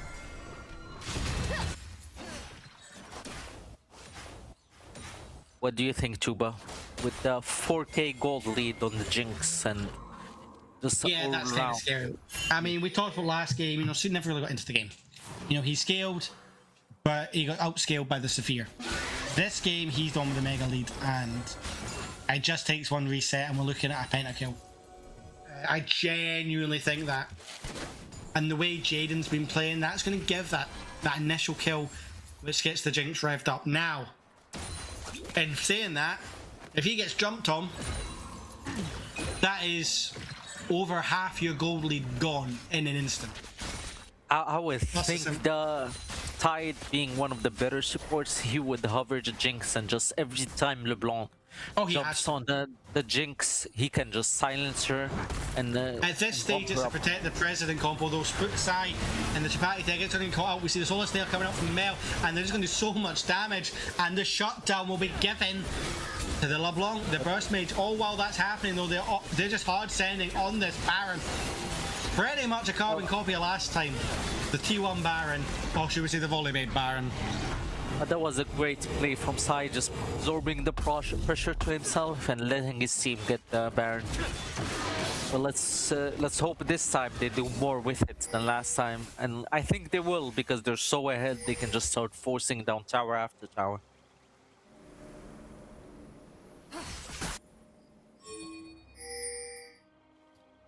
Yeah, here we go. We see Blitz looking over the wall, looking for the angle. Now we're 20 seconds from this dragon. If the side of DDS get it, they are on soul point. That is definitely a win con with this Infernal Soul. And they are looking for the death push onto Titan. Titan's going to walk right up and right into the Solar Stair. But they get a lot of damage out onto this Mel support, but they don't quite get enough to get the kill. And there's the reset.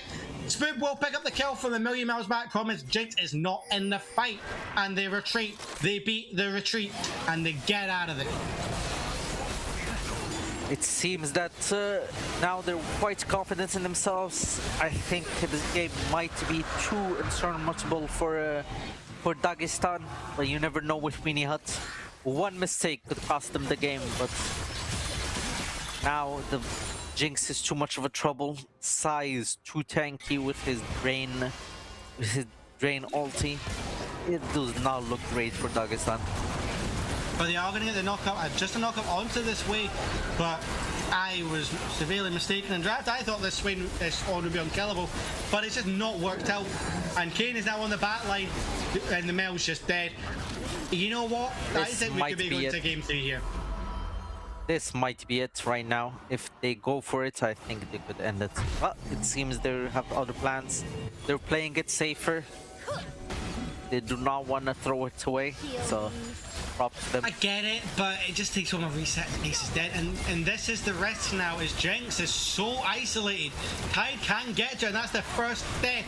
And it goes on to the Aphelios, the person you want. And now Aphelios is starting to rain hell down onto Swain, but does get pulled back. We do see the flash coming out and the exhaust onto this Aphelios, and Poppy is now having to run for her life. With now, even though they did a big mistake with the Jinx, they just so ahead that doesn't matter. Sai comes in and kills one. Just keeps on. Horn will be sounded and we'll get one. Meanwhile, we see Kane on the top side trying to put pressure, goes into the Poppy, and Poppy will just be killed. But Zoxy's tanking tower, and he will fall! A shutdown to expert on the Poppy as the Solar Stair will land from the Mel that out comes out but doesn't quite connect, and Swain just gets to walk away. I'm not very confident with the chances of the Dagestan because even the shutdowns are not going to the ones you want them to go to. If they were going to the Aphelios, it would have been a better chance for them. I mean, Aphelios did get the shutdown earlier, but I don't think... He did get the Jinx one? He needs a lot more. He got the Jinx one, yeah. I mean, Jinx, even still, after losing a 700 shutdown, she still has 119. And the lead has come down. It's only about 7k now. It's actually, it was 6-7 there for a second, folks. So have your moment in the chat. Let's see if it comes back down there. DDS, you know, they've never won a MiniLCS game. That was a stat that I got told by production. No. We won games. We didn't win series. All right.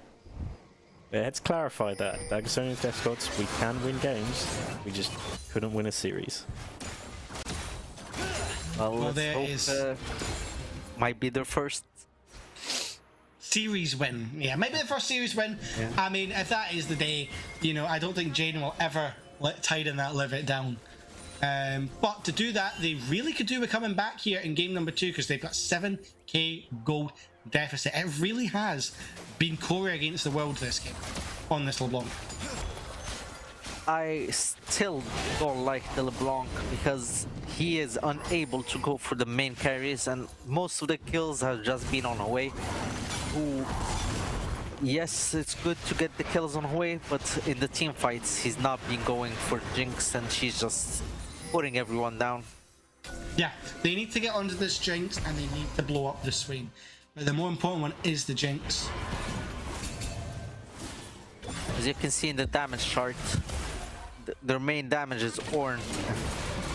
That is not a good sign. Does get stopped by the Chompers as Kane, and the Ornn just gets popped. You know, Vinkel ran the Roost game 1, But with this blue one on soft side, it's just so bad.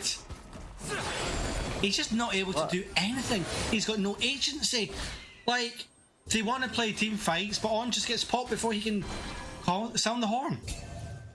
After the game one for Sai, I'm quite happy for him that now he can prove himself and not be and gain more confidence compared to last game, where he might have cost them a lot of the game.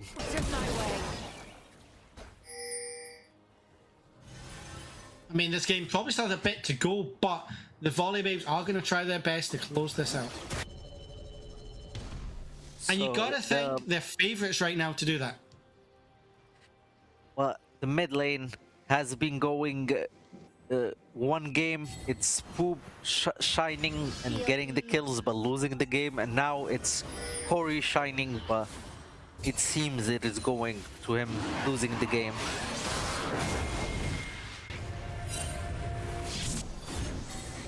The Ornn TPing in. He's gonna get Spoop will get the first kill onto Vinko as we see the way get popped away. Now Expert is in the pit, he's looking for the steal, but he gets slain before, and Jinx will get not only the kill, but the reset there onto the dragon, and they're looking to collapse. They've got 2 members down from DDS and they're moving to the mid lane. It looks like a barren end for the Volleybebs here. It does not look great for Dagestan. First game, it seems like it's just first game but flipped this time. Oh, 100%. It's the exact same scenario, just flipped.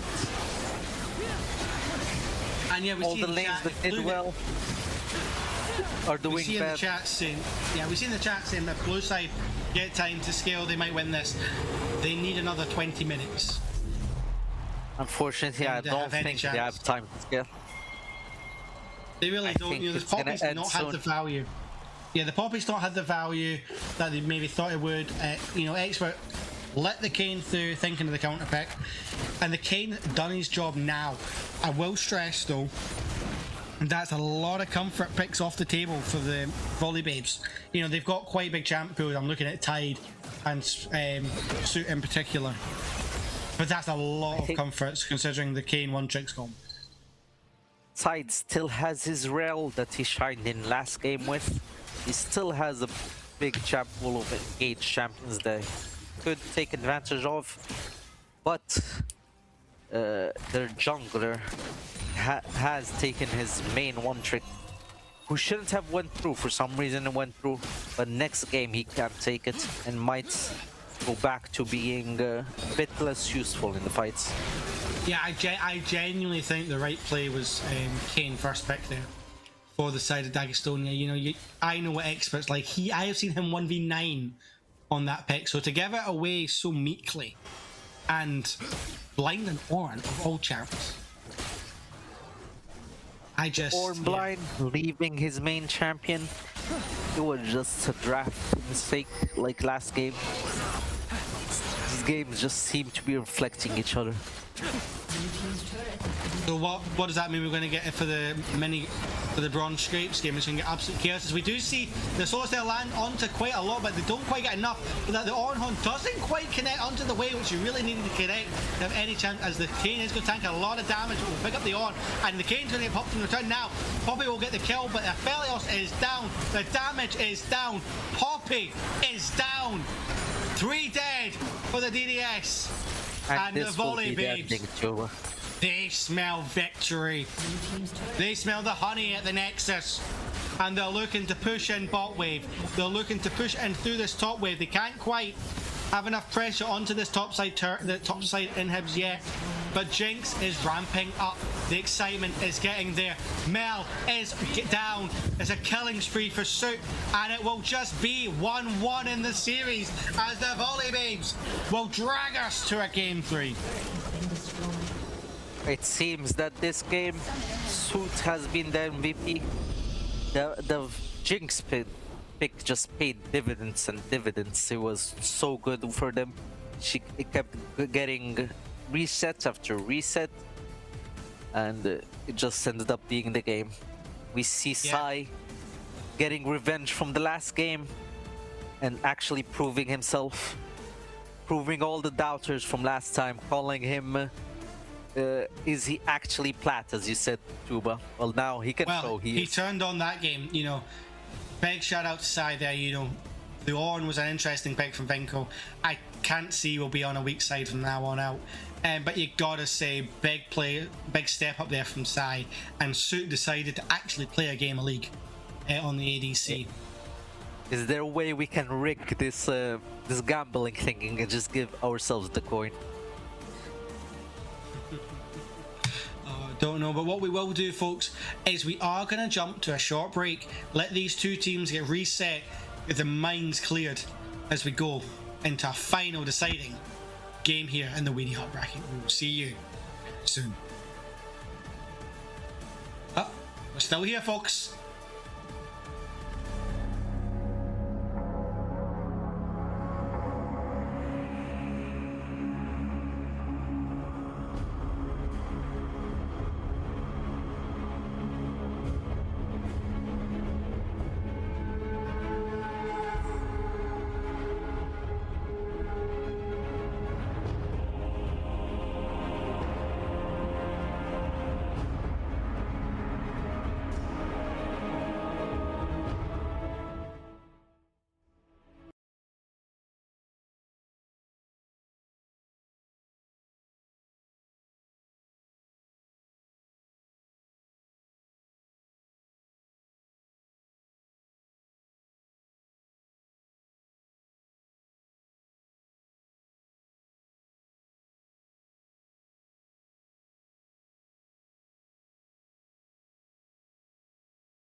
we're back with a mini NA production right there on the transitions tonight. And yeah, Isma, like, that game was a complete flip of game number 1. So that makes me think what will happen in game 3. Now that they flipped, this is just gonna be utter chaos. We have no idea what's gonna happen anymore. But that's it, you know. Game 1, Sai got hand stiff like a motherfucker. Game 2, he says, you know what, you want to blind it on? I'm just going to pick a Swain right into you. And we jump up. We saw a draft screen. We thought we maybe had a draft, maybe not quite yet. Teams are still getting ready. They're still revising the draft boards. But yeah, you know, they looked for it. And Swain kind of popped off. But more importantly, Suit was able to play the game. You know, game 1, he was kind of invisible until he died. But this game, the Jinx, you saw it everywhere over the Rift. They just flipped the script. Last game, the jungler wasn't doing much in fights, and Expert was having a good time in fights. Now it was the complete opposite. Sai was doing nothing. Now he was just turbo stopping everywhere. Spoob last game had the biggest advantage and just carried it through the game. But this game, she did not have a great time in the mid lane. It seems the Winnie Hut games, you never know what's gonna happen. One game, someone looks really good. The next game, they don't. And here we go, back to the bans. There we go. Finally, we see again the Darius and the Akali for the Volley Babes, and the Ashe and the Zac. Now, obviously, Suit's Ashe is one of his strongest, so it's a good, safe pick away and ban away even. And the Akali and the Darius again are comfort champs for Vinko, and there's another comfort for Corrigan on the Yone. They are this game targeting Corey early on. They don't seem to fear the enemy's bot lane. Are we gonna see what's gonna happen? There, the Diana taking another comfort away from him. And there we have it. Production can probably confirm this, but this is the first ever MiniLCS lock. I think so too, because he was disabled beforehand. So this is going to be a record-breaking series regardless of who wins. Either he's going to have a 100% win rate in MiniLCS, or he's going to have a 0%. And if he has a 0%, Dagestonian will pick up their first ever series win. And as Caitlyn is going to be locked in for Jesu, and I would like to see something like a Lux or even the Seraphim to go alongside this Caitlyn here. Well, as production told us before this game, Dagestan always seemed to struggle in the last game. They've been taking the games till game 3 and just bottling it there. Oh, I like this. I like this so much. You know the Silas is gone, so you can just hard lock this Malphite to jump on the heads of some players. That is a good pick there. With the Silas gone, it also opens up the Shyvana. We yes, don't know you're what very true. Their enemy jungler plays, because he is quite new to the series, so we're gonna see. This is can you confirm if this is his first game in with his team? Yes, first game, because he was unavailable last week. As we see the piss volley maybe coming out from Sai here. Now, if I'm Dagestonian, I'm locking in a Shyvana for Expert. I don't know he plays it that much, but the combo with Malphite would be fucking huge. Malphite presses R, Shyvana presses R on their head, and then Caitlyn just cleans up the rest. I feel like this Volibear pick is gonna be a flex pick, and will probably go to Sai, as he loves his Volibear, and all his champ pool is not available, I think, after this game, if they actually ban. Thank God it's a 3-game series for the Volley Babes, otherwise Sai would be clutching at straws. But we do see the Senna pick there for Suit, although it could be a tied Senna as well, but you gotta imagine that's going to Suit. And the Yasuo. Oh, I like what Dagestonia's been cooking here. But with finally the Yasuo pick, are they gonna have enough AP damage? So they're gonna need an AP. Oh, Malphite's going full AP here. There's no question. This is, we're gonna press R on your head, and that's a GG. Malphite's going to R, see how it's Yasuo's gonna going to go. R, Caitlyn's going to put the traps down, and there's going to be a shooting range all over the rest here. We're gonna see with their bans. They're going for the Milio ban.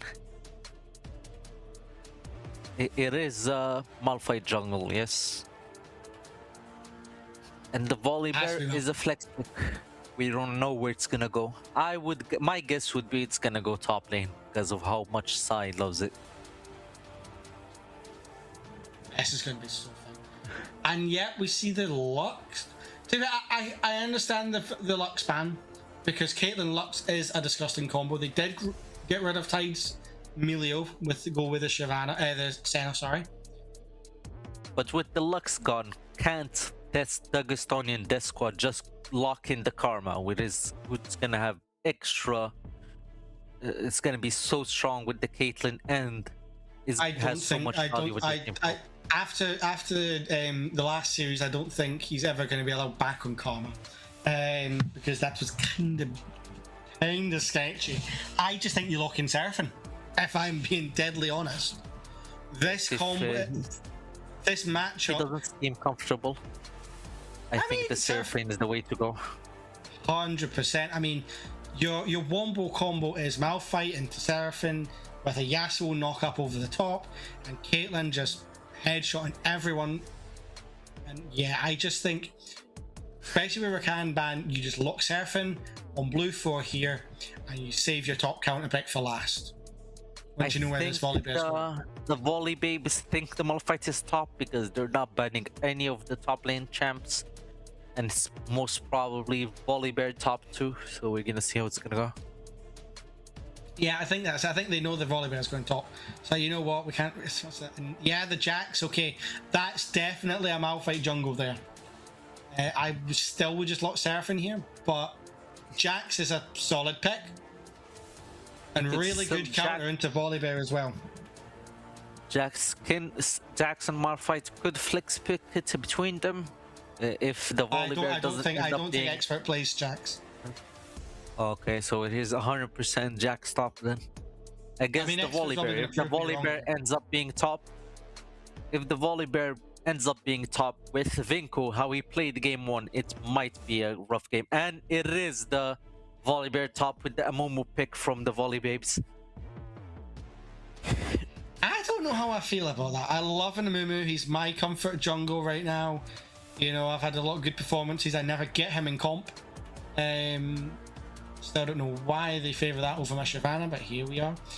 100% win rate this season when there's a Shyvana in the game. Just saying. I'm actually quite liking that Dagestanian's draft right here. I like it until this. I don't see the Renata angle. It's like solid support. There's better out there. And yes, I think something like, you don't need engage because Caitlyn's going to utter poke. You want a pushing lane. You want a oppressive lane. It's just Seraphine. It's just Seraphine. They need some AP damage. They need the Seraphine's combo. It is the most Seraphine angle if I ever saw a Seraphine angle here. And what the fuck? And it goes for Nico. Jaden, what the fuck? It's so like You never know what's gonna happen. The Nico. Welcome to Winnie Hot, folks. You see a free Seraphine angle, and they go Nico. So, Desma, who do you prefer here? I personally prefer the Dagestanian team. They have a good combo. They are quite strong in their lanes. I'm feeling Dagestan again, even though the Volley Babes proved me wrong last game. This one, I think it goes for Dagestan, and maybe their first series win this tournament. I mean, it would be a hell of a thing if they win it with. Yeah, to be fair, I do see the value in the Nico. Prediction is live, folks. If you want to gambit on this, I mean, I kind of, you know, there's a lot worse supports you could pick here than Nico. Let's try and theory craft here. You know, the Nico will go in, will land, and the ult, knock everyone up. There's a Yasuo ult angle. Malphite goes in on top of that. There's another Yasuo ult angle. Jax will go in and just jump on everyone's head. Caitlyn from mile back. I just don't think Caitlyn Nico is oppressive enough into Senna Renata. So the lane might not be as oppressive, but as you said, the Nico does synergize well with the Yasuo. The Malphite Yasuo combo as well. They needed some AP, so I would have wanted to see the Seraphine here. But if he's not very comfortable in it and he likes the Nico, I think Nico can work too here. Yeah, as I say, give the Nico some credit. It's just, I just can't see past how free a Seraphine was. I mean, the question is, how's this Lock going to perform? He's got a negative win rate in solo queues, but it's because people are still learning how to play him. So if the Lock can get ahead, he is quite strong. He just can assassinate their Caitlyn, and he might be big trouble for them. But as you said before, he is quite a new champion. People still learning him. It might be the difference maker here. With Side this time getting countered with the Jax, and Jax seems to be a very comfort pick for Vinko. I've seen him cause damage with it. So we're gonna see what's happening in this game. Let's see if I can win back my coins here. I mean, again, I kind of have to I'm sticking with the DDS side. I think they're gonna get their debut win here. By debut, it's not their debut, but it's going to be their debut of a winning series here. And might be the first of many. If they beat one of the most favorite teams, might give them the confidence to claw back you have, the group. You have to say though, you know, a lot of people coming into this tournament thought Volley Babes would win this at a canter. That's not happened. You know, the game we saw last week, they made hard work of it. This series, they made hard work at game one. They've got a hard comp to play into here because it's so easy to play. It seems it's gonna be quite rough for them. They got to prove themselves as most people's tournament favorite, or they might fall down from the throne here. Yeah, I mean, if they lose, it opens. If they lose, it opens up the bracket, right? You know, Dagestonian, they lost week one in a 2-1 thriller. The Volley Babes won in a 1-game thriller. And yeah, I just think this bracket, you know, teams are going to take games off each other, and it's going to come down to these kind of series where, you know, it's who wins game 3, who gets to game 3. If you can get it done in 2, that might be the difference between going through to playoffs and not. I got a question. Who goes to playoff? Is it first and second team, or is it only the first team?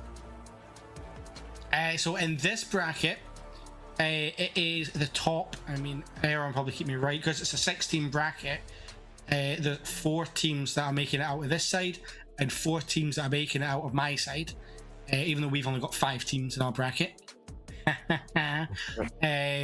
Lucky. To be fair though, like, I don't think enough teams on the other side of the bracket are getting credit. I do think the B side is harder. There's no question there.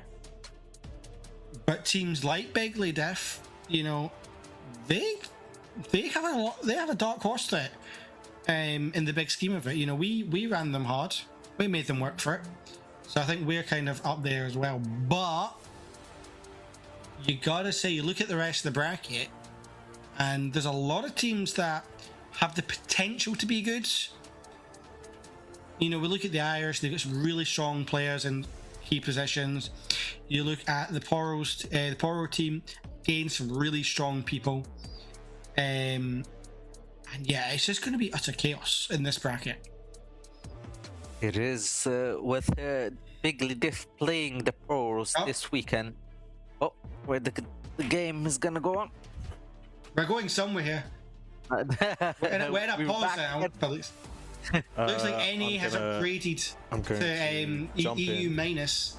Oh, sorry. I'd say we have a client bug issue. Apparently, that's why we are not in game yet. The teams have not started the game due to a client bug issue. So continue yapping, gents. Lovely. It wouldn't be a Winnie game without that. The Cavi special. And here was me about to say the production had leveled up, but we've got a client bug, so Riot is doing some NA production now. The Winnie Hut Cavi special never ceases. It is there. So I think while we're waiting here, Isma, signature. I want you. Yep. Yeah. While we're waiting for this delay, tell me how you think the Winnie Hut's gone so far. I know we're only a couple of games in, but has there been any surprises for you so far? Well, so far the games I've watched, the biggest surprise for me was seeing Volibear struggle so much in the game one. Their last game was so close that where it shouldn't have been. I've seen some teams that have surprised me, like Iron Brew. I personally didn't think you guys would have been that good, but you guys proved me wrong, and you guys won your first game, right? And your second game against Iron Brew was so close. Yeah, we won game one at a canter. We started off rough, but then we switched it on game two. This week, just there, as I say, we weren't quite at the races in games 2 and 3. Game 1 was a banger. You know, it went all the way. Game 2 was a banger as well. We just kind of lacked it in the final third. In game 3 itself, you know, as I was saying this to you off stream as well, it felt that both teams didn't want to lose the game. And it came down to 1 or 2 fights. It was a very macro heavy match. And I think that's got to be said about Bigly Diff and my team is in this side of the bracket with 2 of the teams that actually understand when and where we should be playing. And I think that's what's going to pay dividends in the bracket. But at the same time, I don't think some other teams are getting the credit because Scrabby's team are good as well. They just didn't have the results on the day. What happened? Did something happen to Scrabby's team? No. I think they just got kind of tilted because they were winning game 1 quite hard. Well, not hard. Yes. They were comfortably ahead. We had a technical pause due to one of our players getting ill and having to use the bathroom, shall we say? And then after that, it was, you know, we kind of took the momentum, and then from that point on, we just never kind of let off the gas. But did they get split? I heard something about it. Not that I know of. I've not heard anything for sure, but I did see the mid laner. I think it was due to availability. I had to pull out, which is a shame because he played really well. Yep. I mean, Danny deffed him, but there's no question there. But at the same time, you know, he performed really well and was one of the strengths. So losing that is a big blow for that team. There was another. I don't know if you saw Meeper's game. Meeper, I hardly know her. They were against Andy's team. Yeah, I know. Culture. Yeah, I do know a lot of players in that series. I know Bushy, Blue and all that. I thought Corn and Bolt Culture had the advantage, but in the end they lost against Meeper. So that was a surprise for me too. I mean, Meeper has a lot of players that are new to the scene, a lot of in real life friends, and that I think is what kind of made the difference for Bushy. I mean, there was question marks on kind of, are they going to be competitive? Are they going to be there? And I mean, with Bushy in the jungle, they're always going to have a good strength. You know, that man I've played against a few times. We've had some fun matchups, namely the Seraphim and Teemo, where in a non-MiniLCS Teemo, he won the Teemo bounty. I'm sure Aaron still loved watching that game, even though they lost Atakan to a Seraphim. But no, like, Bushy is a hell of a jungler, and when you got players like, you know, Plume on support, I think she's playing support. You've got Disco Fisk, you know, some good players. It's going to kind of, they're going to be, I think they're a dark horse. I don't think they're getting the respect they deserve. I don't know who Disco Fisk is because I think he's new to the scene for me, or might be old, but I never met him. But a lot of them are new to the scene. He went Gangplank ADC, and that surprised me. And they actually won with Gangplank Maokai bot lane. It's a Weenie Hut one game if thing, you ever seen 100%. one. I mean, that's the exact thing. I know Bushi, he loves his weird picks, he loves his spicy picks, and I think that's the whole mantra that his team's kind of built on, is they're here to have fun. And that's what they're going to do. They're going to play whatever comp they want. They're going to play whatever champs they want. They'll play their own game, and they'll see how everyone else goes into that and how they adapt. Especially since I might be quite biased because I had him on my Runeterra Rising team. I thought Mark was one of the better EDCs in the bracket, and him losing that against Gangplank was quite surprising for me. Yeah, definitely. But this it's Weenie Hut if we've ever seen it, right? Weenie Hut, we're not surprised when we get chaos, when we get crazy matchups, crazy champions. I'm sure we'll see a Seraphim jungle at some point. My team are probably cursing me right now, but we probably will in maybe a best of 5 when we go 2-0 up. Well, you gotta for the trailer you put on for us. We saw the Seraphim. Are you gonna go with? That's the real question. I mean, it'll probably will come out at some point. Whether it's in jungle or not, we will see. But no. At the end of the day, there's so many spicy picks in this division, and it's kind of what makes it interesting. But I'm sure, as we get hopefully into this game very soon, I don't know if production has an update on an ETA of getting into game.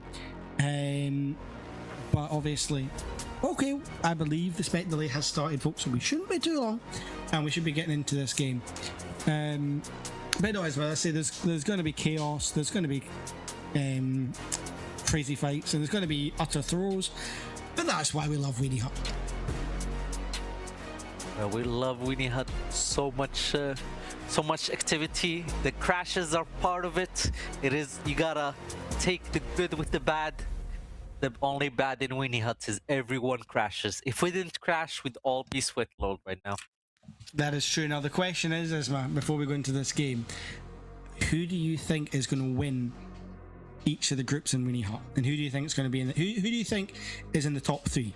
I won't ask top 4 because then that would kind of tell you who is in players. But who do you think is in the top 3 in each division? Okay, so in Group A, I'm gonna be quite biased. Their coach, I've seen Wouldn't them expect play. anything less. I think their jungler is the best in the bracket. Big Rediff is gonna be first. They're already 2-0. They've already beat my second place team, the Iron Brew, who I think are gonna be second. So Big Leader first, Iron Brew second.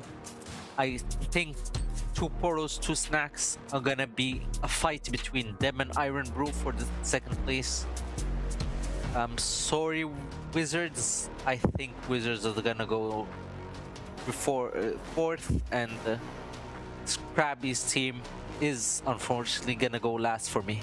Rift Raiders. Yeah, I mean, I would love to say, oh yeah, no, we're gonna win, but I think with that win last week, I have to say Big Lead. I think they're gonna win the bracket, but obviously they're not gonna. I think we're gonna knock them off in finals.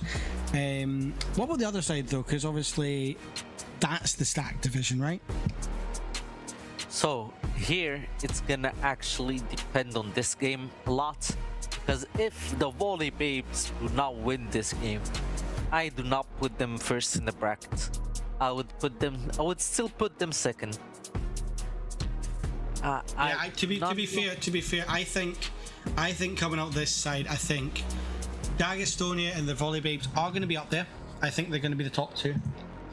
I think Meeper's going to be coming in third. They'll be really strong, and I feel Holy Poro is going to be a surprising one as well, because we've already seen it. Iceland was one of the key carries in the Team Zenith last season, and he had a really good series against Dagestonia, so hopefully they'll continue to have a good season. But I believe, if my timing's right, we should be going into game number 3 very soon. Okay, so never mind, my jungle timing's wrong. Personally, I do not think I don't think Dagestonian are gonna be second. They might be third in this group. For me, it's between Beepers, who have shown that they're strong in this in this tournament, and Volley Babes. If Volley Babes lose this one, Meepers might just be the first in the other division, in the group. Now that would be a shock from pre-season, because everyone had the Volley Babes as the favourites. Yes, and it's all gonna go through here. If they win this one, they are 2-0, they are confident, they beat one of the stronger teams. They might go unbeaten for the brackets and go first. If they don't, it might go sideways. I don't know if you can hear this, Isma, but I've got popcorn for this game number 3 because it's going to be absolute cinema here in MiniLCS. I think I had enough time to do that, but I didn't. I should have done that. It's too much of cinema. You know what? I'm gonna go get an apple. Give me a second. Yeah, go get that. Go get yeah. And yeah, Kurt, well, obviously, Corn and Ball Torture. You know, you guys have the potential to do well, right? There's no denying that. You got a really strong team, a lot of good players. You're just in the group of death, and that's the hardest part. There's a lot of strong teams here. You're the other side. I have you top 3.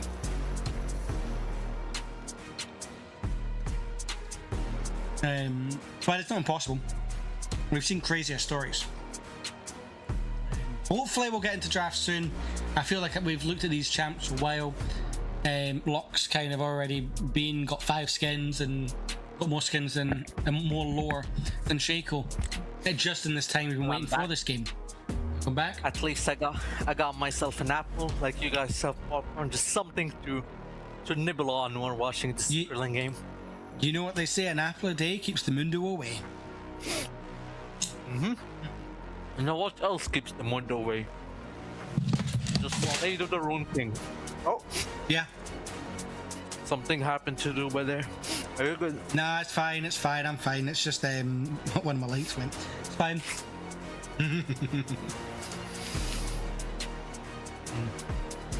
So what were we talking about before? Just Weenie Hot antics. Well, it is the best division for Ring. Oh, everyone wants to be in it. Oh god.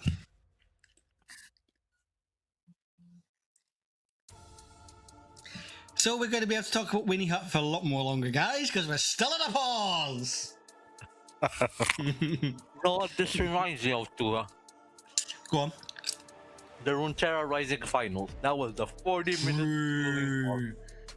To be fair, though, that's because there was a massive question on the rules. This one's just because people can't build a client. Is there any place you want to see? Let's throw some highlights up from the series so far. Because we've chatted enough shit and made it more of a podcast. Let's actually see some action from the games back here. Yeah, let's just see them. I mean, this was game 1. Spoob kind of taking over on the Neferi early, and this is the bounce house, which led to the Garen getting Giga fed. This is where until they did. Yep, this was the mistake that Garen did, the only mistake the whole game. He could have been here with his team, got advantage, killed everyone, secured more kills, but he decided to greed for his wave. And yeah, this is still the point where Spoob was more than relevant. She was one of the strongest champions on the ref. Have we seen? She got her team ahead in the early game, was everywhere that game, but that the full AD comp, nothing she can do. And this is what I mean with Expert. You know, he was so unlucky. You know, he had playing Silas in his comp. You know, you are going to be the first engage, so you're going to tank a lot of damage. Good thing is they had Garen to follow up. If I was Sai, I would have been really sad about the first game performance, but he showed himself in game 2 and changed everything. That's essential for Weenie Hut, because things aren't ever going to go to plan. And no team was clean enough to dominate. Yeah. This is the fight where we didn't know what's gonna happen because Garen was down. Their team was uncoordinated, but in the end they pulled it through with Silas just running and getting one of the most illegal kills I ever saw. You know, Severe, you know, we didn't really talk about the time, but she was all over the back end of that just hitting and hitting and hitting, and they couldn't do anything, couldn't get to it. And this was a great use of the Kazante ult to kind of put pressure, and Expert had the right idea, just was nowhere near tanky enough to go back in. I think it was just him being very hesitant. He did not know if to run or to help. Here we're seeing more of the fights that we're going through. The Garen just running away with low HP. Then I think here they gave up the Drake, but they got back the kills. Beforehand, we can see the Garen passive taking him from no HP to him just one-shotting in the Fury now. I mean, at this point, this Garen's getting shut down after shut down. Fed. That was a juicy punch, man. This is where he's escaped with 1 HP. Don't mind me taking the plant. Goodbye. Yeah, that was illegal. That was so illegal. And obviously, Expert's there to follow up with the resets. Going down. I don't know what the timers are, because this has been quite a lengthy pause here. So hopefully it's not too long till we get into game. I don't know what the rules say about the pauses, because I thought it was 15 minutes per game per team. One of a kind experience.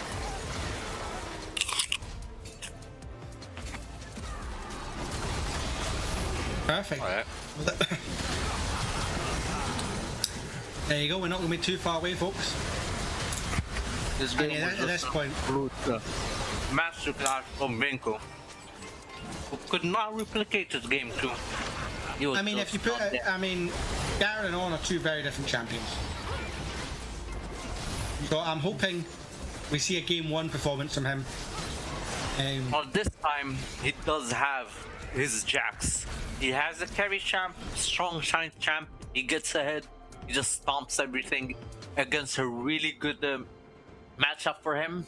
So we hope to see him. But for Sai, we hope that Sai just is good again, like he did game 2. Well, we're definitely seeing a game though, folks, as we're loading back on Summoner's Rift eventually. Both teams are out on the Rift, full 5v5 here, as we see the Volley Babes rearing to go for the debut of Locke in the MiniLCS, and we are live on Summoner's Rift. We can see some KD hate being in the chat. It's the KD pauses get everyone mad. Minions have spawned. I see 10 players moving, that's a good sign. Alright, we're back to the game too. A lot of early trading here in the bot lane. Nico's already down to 65% health there. And yet it's going to be full damage on this Malphite for Expert. He's just going to look for someone to press R on the head of, and they're going to go pop. Well, the matchup is the most volatile is the mid lane, with both being melee champs, both with the Locke that can kill Yasuo quickly and Yasuo that can retaliate. If any of them gets kills, the other is gonna have a hard time. And here we can see that Jax is getting the chunk on the Volibear, which is not a good sign. I love seeing Vinko back on a strong champion here. You know, he's Night already...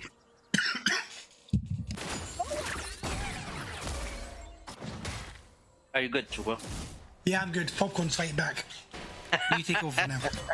Yeah, I'm with you. So here we can see that the Vinko being back on the strong carry trap just shows that he always likes taking control of the lane. Unlike playing Corn, I don't think that is his playstyle. The mid lane is the most volatile lane here.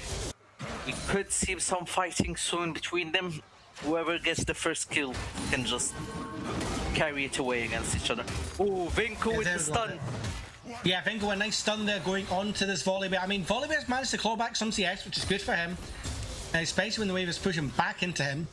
It's a really good job there from Chibati, but we are going to see the Ignite go down from Vinko. He smells first blood, but the Volibear fights back. The Volibabe's Volibear is going to be 1-0 and get the first blood in this all-important game 3 as we see Yasuo dashing onto Locke. That was quite a good play from Sai, waiting for the E to come back, dodging the way that coming back as soon as it fell down.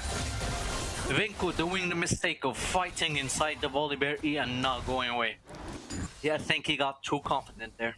I think he thought he was going to kill there, if I'm being honest. Yep. I don't think he thought he was going to get to that point, but The E damage is always surprising. We are casting our sights back on bot lane as Caitlyn will get rooted up by the shadow of Senna. Both these junglers, the Malphite's ahead of the moment. I see Jax calling the Shapati curse, but I think the Shapati curse is broken this time. Because last game, Sai did win lane and one game. Yeah, we see Jaden flashing out of the stun there, but Caitlyn's low. And yeah, I mean, they don't have any mana, they just need to get out. The fact they got out there with only burning flash, both flash and heal was good. But Locke is going to be the victim of the first Malphite gank, it looks like, although not really much you can do without this ult. At least early on, as Jax is going to jump back in and just think about it. He thinks about it. Walks out of the E. Volibear gets a nice trade. Losing the only early game trades for the bot lane is not a good sign. Just say they're wanting to scale up. So we're gonna need to watch on the bot lane. Again, this is what I was saying. That, you know, this is good from Volibear, by the way. Going right back in on the Jax, gets the stun, and Jax should just die here. Has to flash out of it.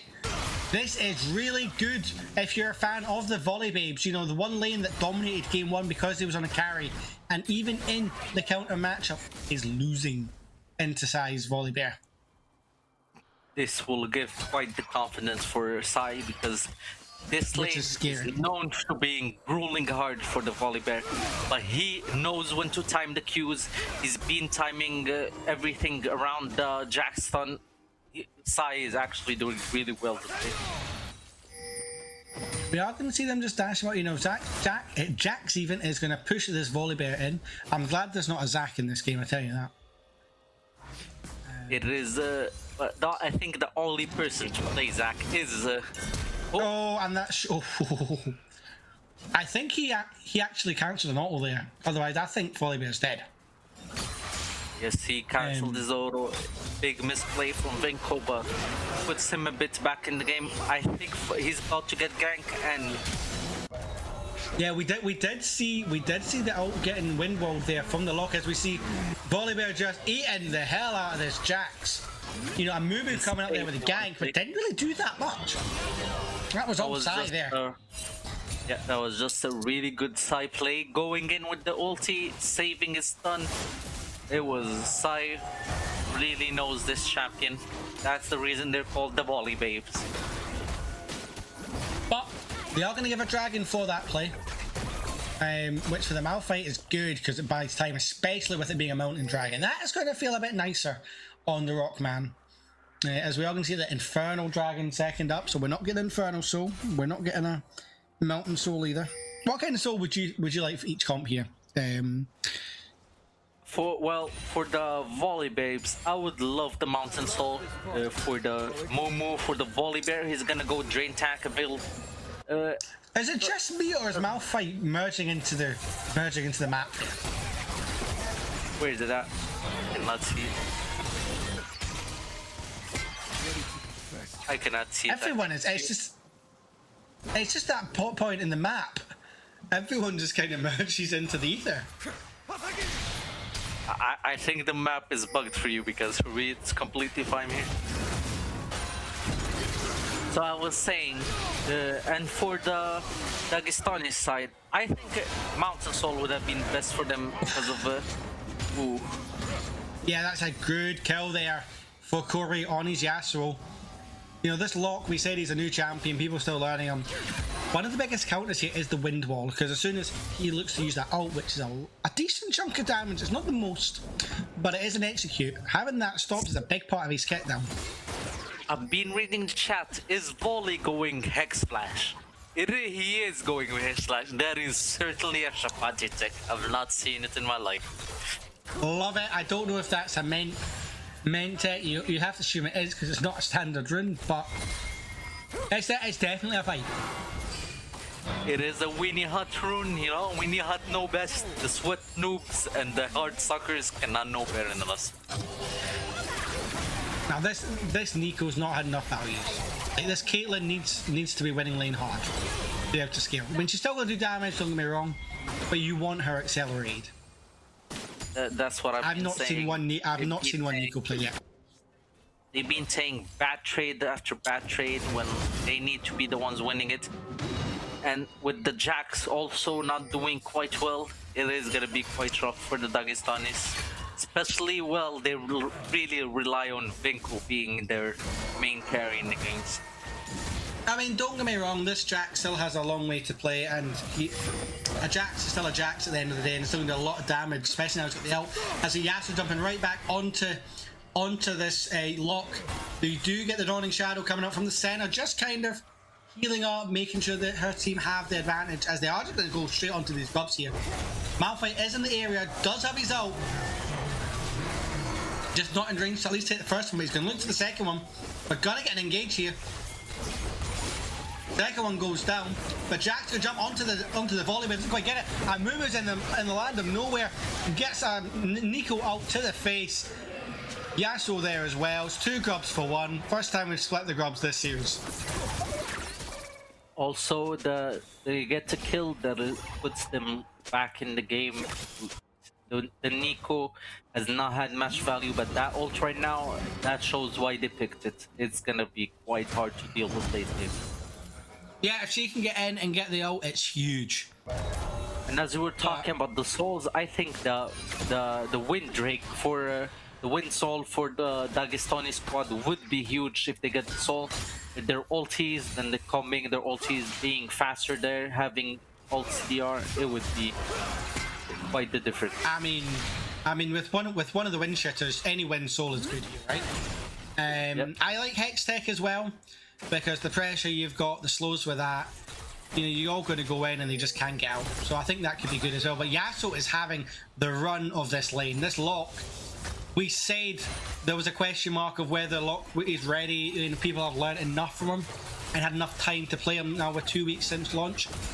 Spoop's having a hard time at least at the moment against Corey's Yasuo right now.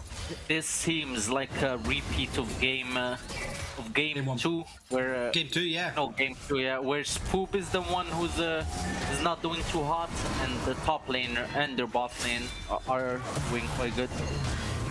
See, Jack's doing a decent amount of damage. It takes him back as Amumu is here, avoids the bandage toss, avoids the Renata ult, and they'll just kind of get away there for free.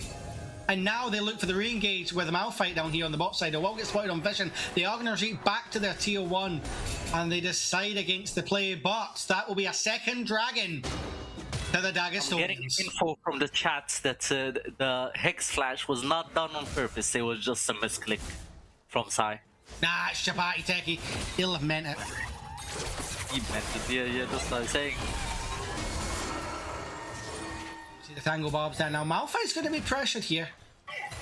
And Amumu is in the area. The dragon has been pulled out, and we see the first full gold difference in the whole series of 500 gold. As they not decide on dragon, they're going to try and turn it onto Yasuo. The Bandage will land.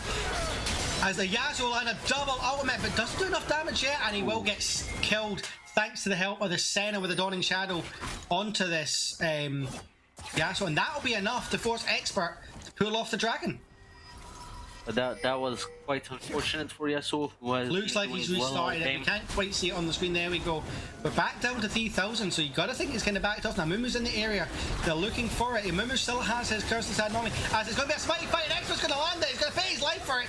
But now we see Lock onto the back line. But the Nico ult will pick up all 3 of them. Problem is they just don't have the damage. They don't have the engage with the Caitlyn and the Malphite down. It's a double kill for the Mumu and another kill onto this Lock. I personally do not think it's a good idea giving him 3 kills for the dragon, especially while the enemy team thrives with kills. It's gonna be quite hard for them. Hey, the EU production, they're finally getting the slingers right, and then this is where Yasuo just gets caught. And the ult just doesn't do enough damage at the moment. Well, here we can see a good thing. Amumu did hold out his ult, so he can use it here and end up being the difference maker for them to get these kills, getting 3 kills after them losing the Drake. Yeah, I would love to have seen the smite timer there and see how close that really was. But well played there from Expert getting the smite. Problem is you still lose a couple of kills after that. And now that turns a 500 gold lead into a 1.7k gold lead for the Volley Babes, who are now comfortably ahead in kills. They've got the 2 grubs. They're winning on. They're down on tower plate so far, and they're about to get another one down to Caitlyn. There we go. That Caitlyn's starting to pump up some damage. Here we can see the top lane just still being in the Volley Bears' favor. The bot lane not doing enough damage for the early game. While the mid lane has a gold difference, but it's slowly getting chewed on. And Malphite is here. He does have out, and he's going to land, but doesn't quite connect. And we see the Renata out doing a lot of damage, and Tide will pick up the kill onto Boga. Doesn't quite get it as now the handshake comes out from Renata, and that's just a dead Nico. That is quite. And now Caitlyn's trying to pick up anything on the backside. Hopefully we'll get one more auto onto this Senna. Doesn't quite get in range, and doesn't even quite get enough of the Q. Now Amumu and Locke are looking to punish his overextension. The Yoda will land the bandage toss. Locke is here as well, and Spoob will pick up another kill, making that goal that Yasuo had near enough non-existent. Oh, that was a big mistake from Expert that has cost them so many kills right there. If I'm Expert, it was so close though. Yeah, you know, it was a couple of pixels off, and the fact you know Venko's is not winning hard on top in a counter matchup. I think that must be demoralizing for them, because they don't seem to be playing as good as they've been playing before. Now, are we going to see Venko finally get a kill on this follow-in? No, we're not. He might still do it. They're playing in the vision. He's waiting for the Malphite. I think he might get it here. I mean, Malphite's going to walk up and get a nice Dark Harvest stat. There you go. And yeah, this should just be a kill over to the Jacks, although they're playing really safe. They're going in, yes, it's a shutdown, and it gets given to Venko. That's exactly what the doctor ordered for DDS. I think although it looked a bit sketchy from the Jax, it was the correct play for them just to wait out the Hold up, Locks coming up onto Jax. Jax has to use the post to get away, but the ult will come out, and it's just a straight execute from Spoob. Spoob just being everywhere in the map again. Although she lost the mid tower, she has been a deciding factor everywhere in the map, cleaning up the kills, helping out the team. It is. And this is what Locke wants to do. This is how Locke wants to play. He wants to be capturing those souls. As we see Yasuo getting a bit spicy here, but he doesn't realise there's 2 here. Amumu's there. He gets another double knockup. Doesn't quite land enough range. As the Curse's Head Mummy will get popped, and it will be a kill by Zoxy onto Corey. Kane, big for his boots there. Well played by Corey, but it was not enough. The ulti from Amumu, the lock damage just. He was so close to actually getting a 2v1, which would put them back in the game mentally and by gold wise too. I mean, Jax is now starting to do a bit more damage. You know, he's got to that early phase. He's still down on items, so he needs to play a bit more careful for now. Although he's on the verge of getting that first item. Well, that is Jax. As soon as he gets his Trinity, he is a whole different champion, probably. And here we go. Yeah, this is it. I mean, look how close. Senna 1 pixel away, and then they get the ultimate, and then it's just, you know, he can free fire. You know what was the main difference this fight? It was that ward. That ward that was put there actually saved it. He could dodge the, or if they didn't have the ward there, he was completely dead. That is a great example of why vision matters. And then Caitlyn just overextends, and next thing you know, Zoxy and Spoob are there to punish. But obviously there's a lot of pressure from Dagger up on the top side. They know they need to get Venko ahead, and they're giving up now. They've already popped the lockout as the clone will go back in. And they're looking for the fight. Amumu taking a bit of poke there.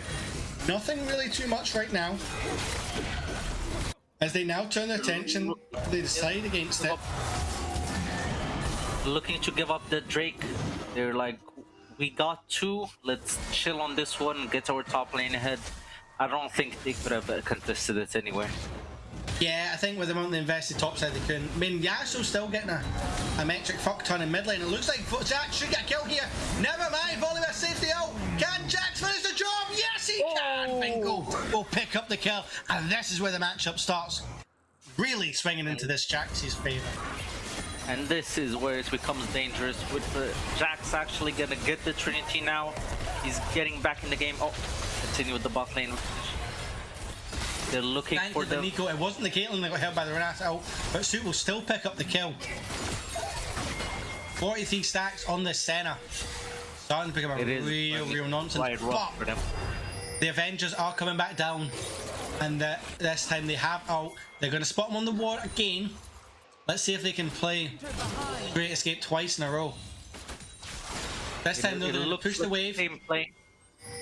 Make it a bit easier for experts to get onto them. And yes, they get onto Senna. The knockup comes in from Yasuo, but it's not enough damage, and they have to flash. Everyone flashes. The bailout will go onto Senna, but Suit will fall. The knockup will land onto Renata, but we see the Lock doing a lot of damage to the backside. Well, pick up the Caitlyn. Now he's looking for the Malphite. Doesn't quite get it, but Yasuo's here to get a triple kill for Corey. Meanwhile, we see Jax.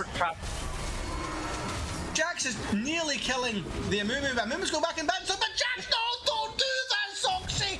And Jax is gonna get away. Been destroyed. Not only that, the bot side tower goes to DDS. Game if I ever saw one. This is absolute cinema. This is a Winnie Hut special, folks. And DDS, after being 3k gold down, are back in the lead. It looked like they could do nothing about it. But Locke gets trapped by a trap out of nowhere. Cannot kill the Malphite in top lane. Amumu just randomly comes back and gets himself killed by Jax while Jax just runs out. I can see the frustration inside that one because that was illegal what just happened. I'm pretty sure the Triumph allowed Jax to get out there. I think if Amumu doesn't go back in, Volibear kills him. Yes, 100%. Here was no way he could have made it back alive. I have no idea what the Amumu is thinking right there. I mean, I'm an Amumu player. You want to go back in and do something, but look here, you know, this time they push the wave and they get onto the Caitlyn. The knockup's there. I mean, the damage is still not quite there for the one shot, but they do enough to force the bailout. And then next thing you know, Locke doing a lot, but he walks over Caitlyn trap, like you can see it in the bush there. And great play from Expert to bait him back. And Yasuo gets to win the Steel Tempest, and it's enough. And yeah, this is what we didn't see on the top side. We see Jax going in on Amumu, gets the counter strike, stuns up, and there's where the damage was done. Now the Curses Had Mummy did come out. He goes back in, and yeah, on the blinking health bar, Jax probably one auto away. And this is where if you're the Amumu, I get it, you want to go back and get the kill. But look at the health increase there. And that is what allowed the Jax to get out. I get it.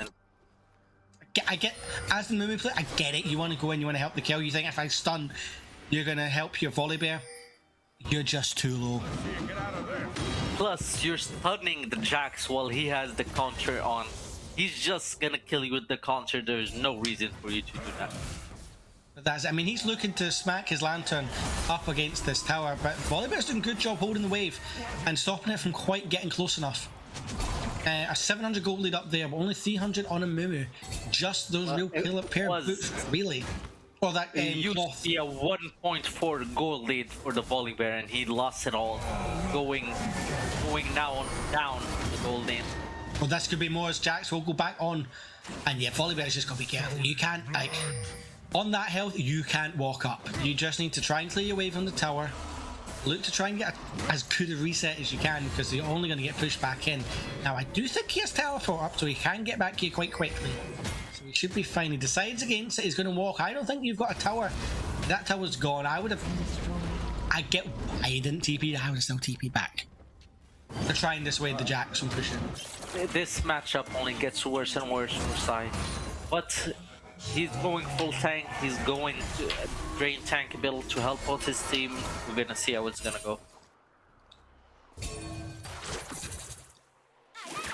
I mean, that's a 1.7k lead now for DDS, which is a solid lead for them. You gotta see the majority of the lead is coming from the mid lane with a 70 CS lead. He is the same kills, but he has a 2.3 gold lead, which is quite big. That's crazy. That is actually crazy. You know, he doesn't shut down, no. Yasuo, their whole team plays around the combo with Yasuo, it is quite scary for the volley babe. Oh, beautiful! There goes the Yasuo we just talked about. Sada will get the Dawning Shadow, trying to get someone out. Zoxy will get the first kill onto Nico, but Renata will fall on the backside, so there's going to be no bailout. Never mind, there's a bailout there, which must have been given before she died. But Senna's down, and it's a double kill for the Jax, a triple kill onto Volibear, and that is going to be a kill for the Caitlyn to clean it out, and clean ace, with only Jaden going down. And that is a third Dragon and Soul Point, and it is the Cloud that you were talking about. This is swinging heavy into the DDS favor. We talked about how the Yasuo combo is gonna be scary, and as soon as we talked about it, they just go all in with the Nico. This the was Nico pick so juicy. Now we can see why the Nico. I still think Seraphine would have been better even in this 100%. combo, but it was quite. If you, instead of had the Nico out, you had Seraphine standing behind, just out and through all four of them, into the Malphite out, it would, like, that would have been even juicier, but that was a hell of an out from Expert to start that playoff. He redeems himself from the ult in bot lane where he just completely missed it. And to be fair, I don't think that, I heard that, they say, sometimes that, there's outplays and there's that. I don't think Expert's out was that bad in bot lane. I think it's more on Suit being able to sidestep that. Vision. I think it was the Tide vision that was the difference there. That ward did save him and gave him enough time to react. Yeah, Jaden's just dead, folks, on this Nico. Yeah, that's just that, and they're just going to walk away. Jaden is not having the best game with the Nico. The ult was clean, but it was all Malphites that set up the ult first. And the Nico was a good ult to follow, but how he is playing, it's no pressure in the early game and just giving up so many kills. It has not been his best series right now. Oh no, it's not been his best series, but as a team, DDS have shown up. And one thing I will say is, Expert might not have the most most damage done, but he's been an important factor in every single fight they've won, and it's their turn to start an early Baron here. We can see as soon as Vinko starts doing well, their team just revives out of nowhere. Oh, 100%. He is their talisman right now. Now, I don't think they intended to go for the Baron. They were looking for the fake Baron because that is a Hunter Baron and that bloody fucking hurts. And they realise that and they're just backing out because Locke's getting a lot on this bot side. And he will get that tower. They all look at that goal. Red team's turret. 1.4k up on the second place. And that's on this Suit ADC. Like, that is a hell of a difference. I think they all came for the Baron, but no one ended up coming for it in the end. I think that's more of, we're going to try and take the Baron if we get a fight angle, great. But we're not really thinking about it. And yeah, everyone's just chilling at the moment. So what do you think through the team comps? Who are you more favoring right now? Personally, I feel like the Jax is going to be too much for them in the late game with the paired with the Yasuo and the combo. It does not look good for the volley babes. I agree, they won game 2 because top lane got fed and Vinko could do nothing. This time Vinko is on a really strong carry. And the combo they've got with the rest of their comp, I said it in draft, it's so easy to execute. They look at somebody and they press R. You can't blame Sai for this game. He did really good in the early game. It was just them playing around Vinko. Again, we talk about 4 stars and un-4 stars. This isn't on Sai. This is Vinko having a great game. He had a great game 1. He was a bit muted game 2 on the lawn as you'd expect. But oh my god, Boo was just dead. Just going for it. Oh, she gets out thanks to Dawning Shadow. That's and that is really bad for them. I mean, they burnt a lot. The flash flashes, all ults, exhaust. if That's they a lot had of the kill tools. there, if they had the kill there, that would have been Baron. I think they're still going to kind of dance about like they are now. Malphite's ult's not going to be on that long cooldown. It's not the longest ult in the game. As well as Yasuo looking to go forward, looking to land that Steel Tempest onto everyone, doesn't quite get it. Yeah, they just get out, but oh, double in one, but he doesn't decide to follow it through. And they're kind of dancing, kind of looking for it. They might want it. They're looking for the death push here, and you do see the Tangle Barbs go wide from the Nico. Doesn't quite get it. As the dancing around him. This is Soul. If DDS get this dragon, right? And we've seen Expert has been there on the smites. The Malphite ult has up in 5 seconds, so they're gonna have it for this fight. As we see Volley Babes looking, they don't have anyone in side lanes, so they're all here, they're all dancing. The handshake goes wide from the Renata. They are going to address the Jax, going to fight the Senna, but the Senna will just poke him and get away. And now Jax are on the next flank for Lock, but they decide against it because there's still a lot of them there. And he's going to go in now on Lock, but he's going to get a great Nico out, but there's not really anything there to turn it up. I don't know what Malphite's doing. We're finally going to turn on and out, and we're going to get the volley by Caitlyn, a lot of damage. Lock's going to fall, and can they get more? Malphite in the middle of everyone looking at him. I mean, I don't think Movement's your target here, but Movement is going to fall. A double kill for the Caitlyn, and now everyone's on a blinking health bar. Renata's health bar disappears. Yasuo looking for the angle, doesn't quite get it. Remember, this is Soul Point, so if they can get allowed to take this, a Movement's down for 35 seconds. This isn't a 20-second timer. He's down for another half a minute with no smite, and you've got your Caitlyn and your Malphite. The win soul is so big here for Dagestan that if they get it, it might be their biggest win condition here. Now we see Senna going in. They will get the route onto the Malphite. She gets it, and can Malphite kill anyone? No. Yasuo's here, so now it's the flip. Now DDS don't have a jungler, but Yasuo's going to pick up a kill on the Renata. The wind wall there. He's going to look to try and case the dragon. This is going to be a flip. There's no jungler in the area. Nico's going to come in just to help, but Yasuo will get it. And now Volibear can decide to get the steal here. They're still fighting. They're still going. 1200. No, comes in. 800. The dragon's still not down. It's going to go to the Yasuo in the end. There is a hell. No jungler in the area. Nobody needs a jungler for Soul Point, but DDS get the kill. After No one dragon can and tell get me. Soul. After this game, no one can say the Heartstalkers are better than the Weenie Huts. Look at this, it's pure cinema, pure passion, pure grit. You cannot watch a Weenie Hut game and be bored. I mean, that has to be one of the... I mean, see, we didn't see it in live, but we saw the Zhonya's there allowing the Lock to dodge the Nico out, and that was the big... At the start of the game, at the start of the fight, that looked like it's going to be the change because he got to the back line. But then Yasuo, Caitlyn got to free fire. Yasuo does a great job not dying at this point, but the Senna and Renata are tied and Suit are left alive, and they do so much damage. And their Expert eats the W from Senna. Caitlyn goes down, and at this point, everyone's thinking, oh, we're going to see Volley Babes get it. But Yasuo comes back from the base and is enough, but this was just cinema, right? That was just Like, cinema. Oliver there's no coming back. junglers. Yasuo trying to stop him. They're all fighting everywhere. They're all scared. Oh, we're fighting again, sorry. We see Jax in the middle of everyone, and we're going to see Nico walk out. I don't think that's the clone there. And that Malphite only gets one on the knockout, but the Nico will get 3! And a Mumu's down! So is Nico, but that's fine because you take the Senna with Jax you. is doing You take so much and it's work in the back only, line. only for the Nico. The Lock will enter double kill. Yeah, Jax will pick up the volley bear, and I think this is all she wrote.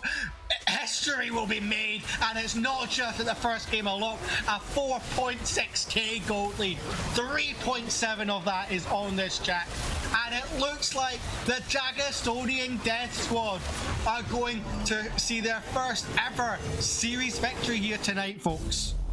It quite looks like it. Their comp is way better now because of the combos. The Jax is just decimating their backline. Corey, who has been lacking in the first game, now shows up and actually does so much for the team, is so ahead, quite consistent, expert with the good ultis, and the Nico, who has been bad all game, the lane, shows up in every team fight with some clutch ultis. this has been cinema. You know what? I wouldn't even say Jaden's been bad in lane. He's just had no impact. I would like to have seen As him. a- Can't take As anything a away Nico from him. Caitlyn, as a Nico Caitlyn, you gotta have the impact early game, or else you just scale less than the others. So The good thing is though, he has been landing every single ult that he needs to, and he's now just an enchanter bot with the Mikhails, trying to protect this Caitlyn and said, now they are going to pick up a topside tower for the volley, but then never mind, Loki's just going to get popped up, gets Yasuo ulted, and he's just dead. talking now, about the Jaden, there he is with his ulti again. Gets Right on cue. Up the Yasuo. Now DDS are just going to look to absolutely pummel this tower with a Baron, and we see Volibear still recalling in the top side. This recall must feel like an eternity. He's still recalling. Finally gets back to the base, but by this point you've 2 inhibs down.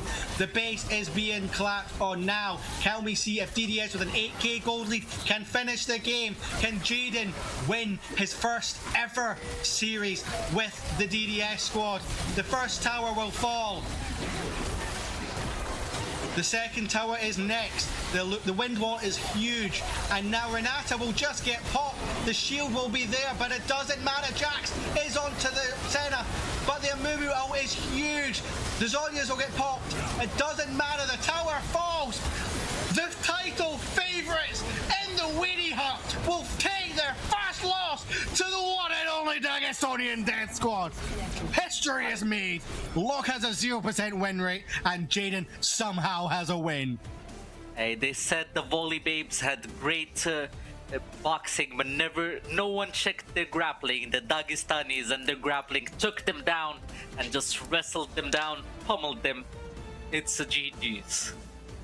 That was a hell of a series. Big GG's to both sides. And I mean, it wasn't without its... Is it possible getting the what you call them? The team captains, or you guys don't do that in here? We do, yeah. I believe in MiniLCS they do. So I believe we'll be getting into it. I don't know if it'll be Jaden. I wonder if we'll get the one and only Hex/Bandit up here, because he would be absolute cinema. But either way, you know, big shout out to the Dagestonians. But Mace Volleybears, they made them work for it. You know, they prove why they're one of the best teams. You know, game 2 they dominated, but game 1 and 3, Dagestonians showed grit, and that is what made the difference. Who is your MVP here, and who is your ace? Venko. For me, Venko has to be the MVP, purely because on games 1 and 3, when he had something he could play on, he made the difference. Game 2, he got cucked on the Ornn, which I would love to know what the call was there and why they did it, which I'm sure we'll find out shortly. We'll find out. But the Ornn kind of cucked him. But when he was on the Jax, and when he was in that first game, it feels like an eternity ago. What even did he play? It was that long ago. I can't actually remember. When did they play? Game 1. It doesn't matter. Either way, he dominated Savinko. Oh yeah, he played. How am I forgetting it? Right. It was that long ago. We've seen that much chaos. This game just made us forget everything. Garen. No, on Garen. Yeah. Oh, how could we forget? Yeah. How could we forget the Garen? The Garen just ran through everyone. On the other side, I kind of want to give it to Spoob. You know, Spoob was, I think, coming into this, we were talking all about the bot side, we were talking all about the top side, the jungle. We didn't really talk about Spoob or Corey. Spoob came out game 1, dominated. And the only reason she fell off is because their draft was kinda ass. So she was kind of cucked there. But in every single game, she tried her damn hardest to make stuff happen, and almost did. Some big plays there, it just didn't quite come off. And picking up the lock is a really, really kind of ballsy thing to do. But big GG's to both sides. Now, production, do we get an interview tonight? Perfect. So we should be sure. How about you? So, for me, it's definitely, I would think Venko was the MVP for the Dagestani side. Although I quite liked how Corey played in the last 2 games. He was quite solid. Did not make big mistakes. His Yasuo was quite clean, enabling their combos and stuff, but I would still give it to Vinko because as soon as Vinko shined, the whole team shined. And I will for the say ace, as well, though. the ace Go on, sorry, finish for it. me, it's actually between Tide or Suit. Because Suit, although he did not show up in the game 1, he did do most of the damage. He was quite hard for them to deal with. I feel like the Dagestanis were struggling with dealing with Suit, but as soon as Vinko showed up, it all cleared up. So Ace, I would give it to Suit on my side. Yeah, I mean, Suit had a great series as well. I do also want to shout out Expert. You know, game 1 and 2. I mean, I still don't get why he gave away the game. Don't explain. I'm gonna fucking grill him on that. But putting my champion like the Malphite and building the comp around that wombo combo is how I know Expert likes to play. He likes to be in the center of the action doing stuff. We saw it in the Silas as well. Always being the enabler in the team fights. So it's huge. But no, just a hell of a game. Hopefully the production are going to get this guy up here, or whoever's coming up to do the interview. So for the next games, okay, we don't. Yep, let's bring them on. I wonder who we're going to get. Yeah, it's the Hex Flash Banda himself! Fucking GG's Expert. I had to put a shirt on for this shit. Congratulations, man. Now, before we get into actually asking about the game, the fuck did you give away your cane? Explain that out. I don't know. I said I can play Poppy or Kane here, and then we was like, oh, we'll just go Poppy into Kane. But I kind of wanted Kane because I started doing my runes for Kane, and then I realized I was playing Poppy. But it's a crazy world we live in. What was the thoughts on first pick? Sorry. Yeah, on the first pick. Same question. So we originally wanted to first pick on because Vinko asked for first pick on. I don't know particularly why. And then we were like, oh, we'll just give them Kane and I'll play Poppy into it. But in hindsight, we probably should have put me on Kane. I mean, you know, you played well. I just don't think we played the comp very well. No, 100%. I mean, game 1, how did it kind of, did you guys ever feel it was falling away? Because early on, obviously, the Neferi was giga fed. But obviously, by the time you got team fighting, Vinko done his thing. Yeah. Like the way we were fighting was, I have 2 really good ults to take. I have Neferi ult to get on backline, or I have Wukong ult to set up some good team fights with the Silas. So the idea was we were playing around Vinko and Jesu just shredding through them, whilst I just went in there and with Wukong ult or on Neferi ult. That was the main thing, and quite a few of the fights, they just kind of sent a lot of resources on me, and the rest of my team was able to clear up. So if they were going to overspend on me, then I think the fights were pretty simple later in the game. I got a question for you, Expert. Who in your team you think shined the most, and who in their team was the biggest nuisance for you guys? The biggest what for their team? The biggest nuisance, the one that played the best and was too hard for you guys. I think Sut is always going to be reliable and just consistent as an ADC. I don't think he got a particularly great draft around him for game 3. But in game 1 and 2, he was definitely hard, difficult to deal with, and was definitely a threat. His Jinx is scary. And then on our team, I think Vinko played very well, but I think Corey played particularly well, just considering that he was like 3rd timing all 3 of his champions in all of the games. That is the Corey special. I've never seen him play it. No, that he's not just playing for the first time. Who? No. Okay, let's make a bit of drama. Who in your team could have played it better? We constantly say Jaden should not be playing Enchanters because he just doesn't have the impact that we need him to. But when Jaden is off Enchanters, he feels like he isn't like inting. Like his Nico was really good in game 3, constant engages. And I can't particularly remember what he was playing in game 1, but it was consistent. But yeah, we can't really be playing Jaden on Mages and Enchanters, and I think we've learned that now. One last drama question. Who in their team needs some improvement? I'm going to say their jungler probably needs to pick up a couple of champions. Like he didn't feel super confident outside of his Kayn. I know he's a Kayn one trick. Like I'm pretty sure 90% of his jungle games are on Kayn.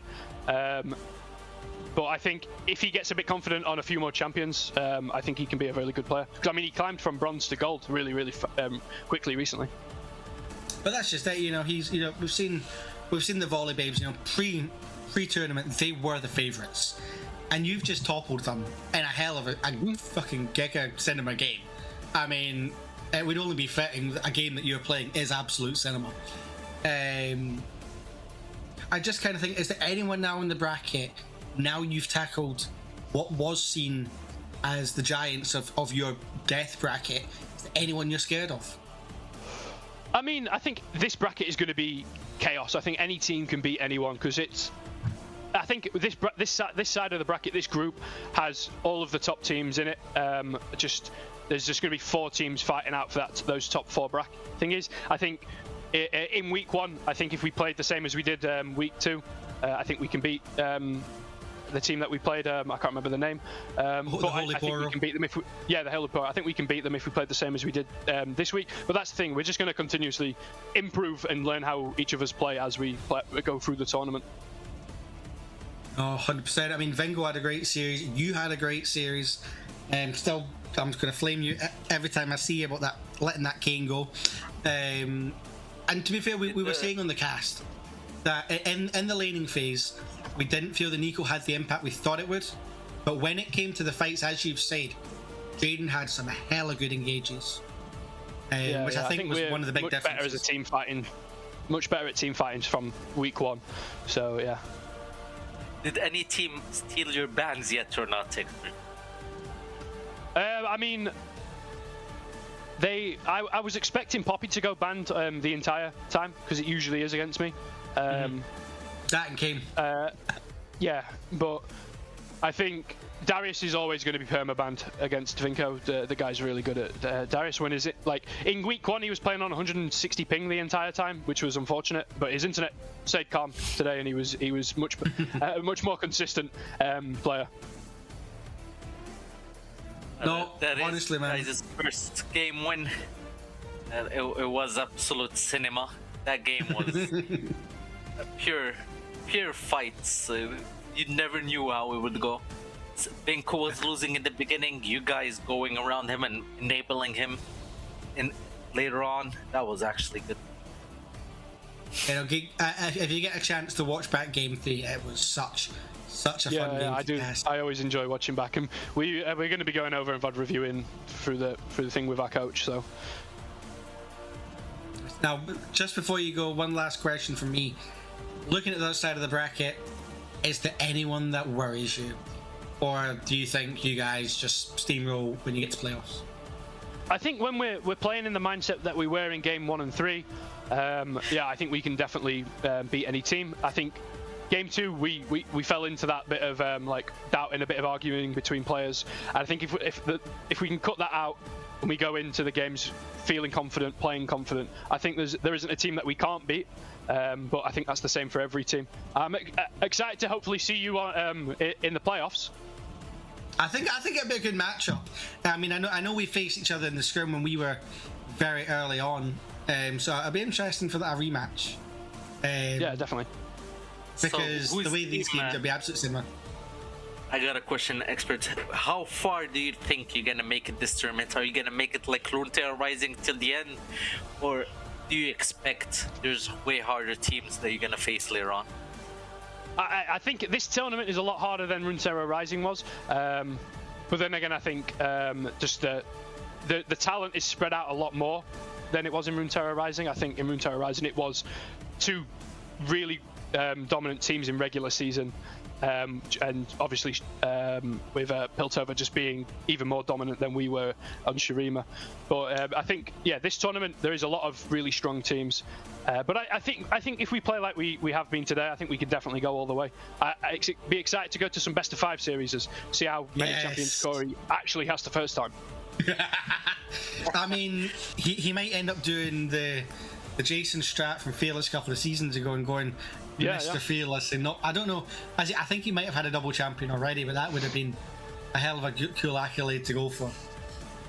I always been telling Corey, save yourself, you're still young, go back to Roblox, but now that he showed he's this good, you can stay in League, Corey. Thank you again, Expert, for joining us, and congratulations on the debut win. Thank you for the cast. My pleasure for the Dagestonians, who after 2 seasons finally get their first victory. And Isma, what a series that was! That was a hell of a watch. It was a Weenie series, if you can say so. I love my Weenie series. It was one of the best series I think we watched right now. This has been the series of the tournament so far, 100%. Yeah, I think even the viewers showed up this time. We've been at 40, 50 sometimes. It was quite the series. Huge, yeah, I'm glad. Everyone loves their Weenie games. Yep, I have to say a big shout out to the guys behind the desk. Obviously, Day Zero with all the organisation, but we can't do these streams without Aaron. I might give him shit for being NA production, but the amount of work he puts in here is insane. So big GGs there. And guys, with that, I think we'll wrap up. Any final words, Isma? As I always said, I would rather just be a player than a mod in these things. They're putting a lot of work, so much drama every time, and they need to deal with it. So big ups to everyone. But on that, Except we for are going Jack. to finish up. Give us back Weenie Hut, Jack. Yeah, and on that note, we are going to wrap up there, guys. Thank you for watching. It's been a hell of a stream. GGs to the Dagestonians. But for now, we'll let you go. Thank you very much, guys. See you soon.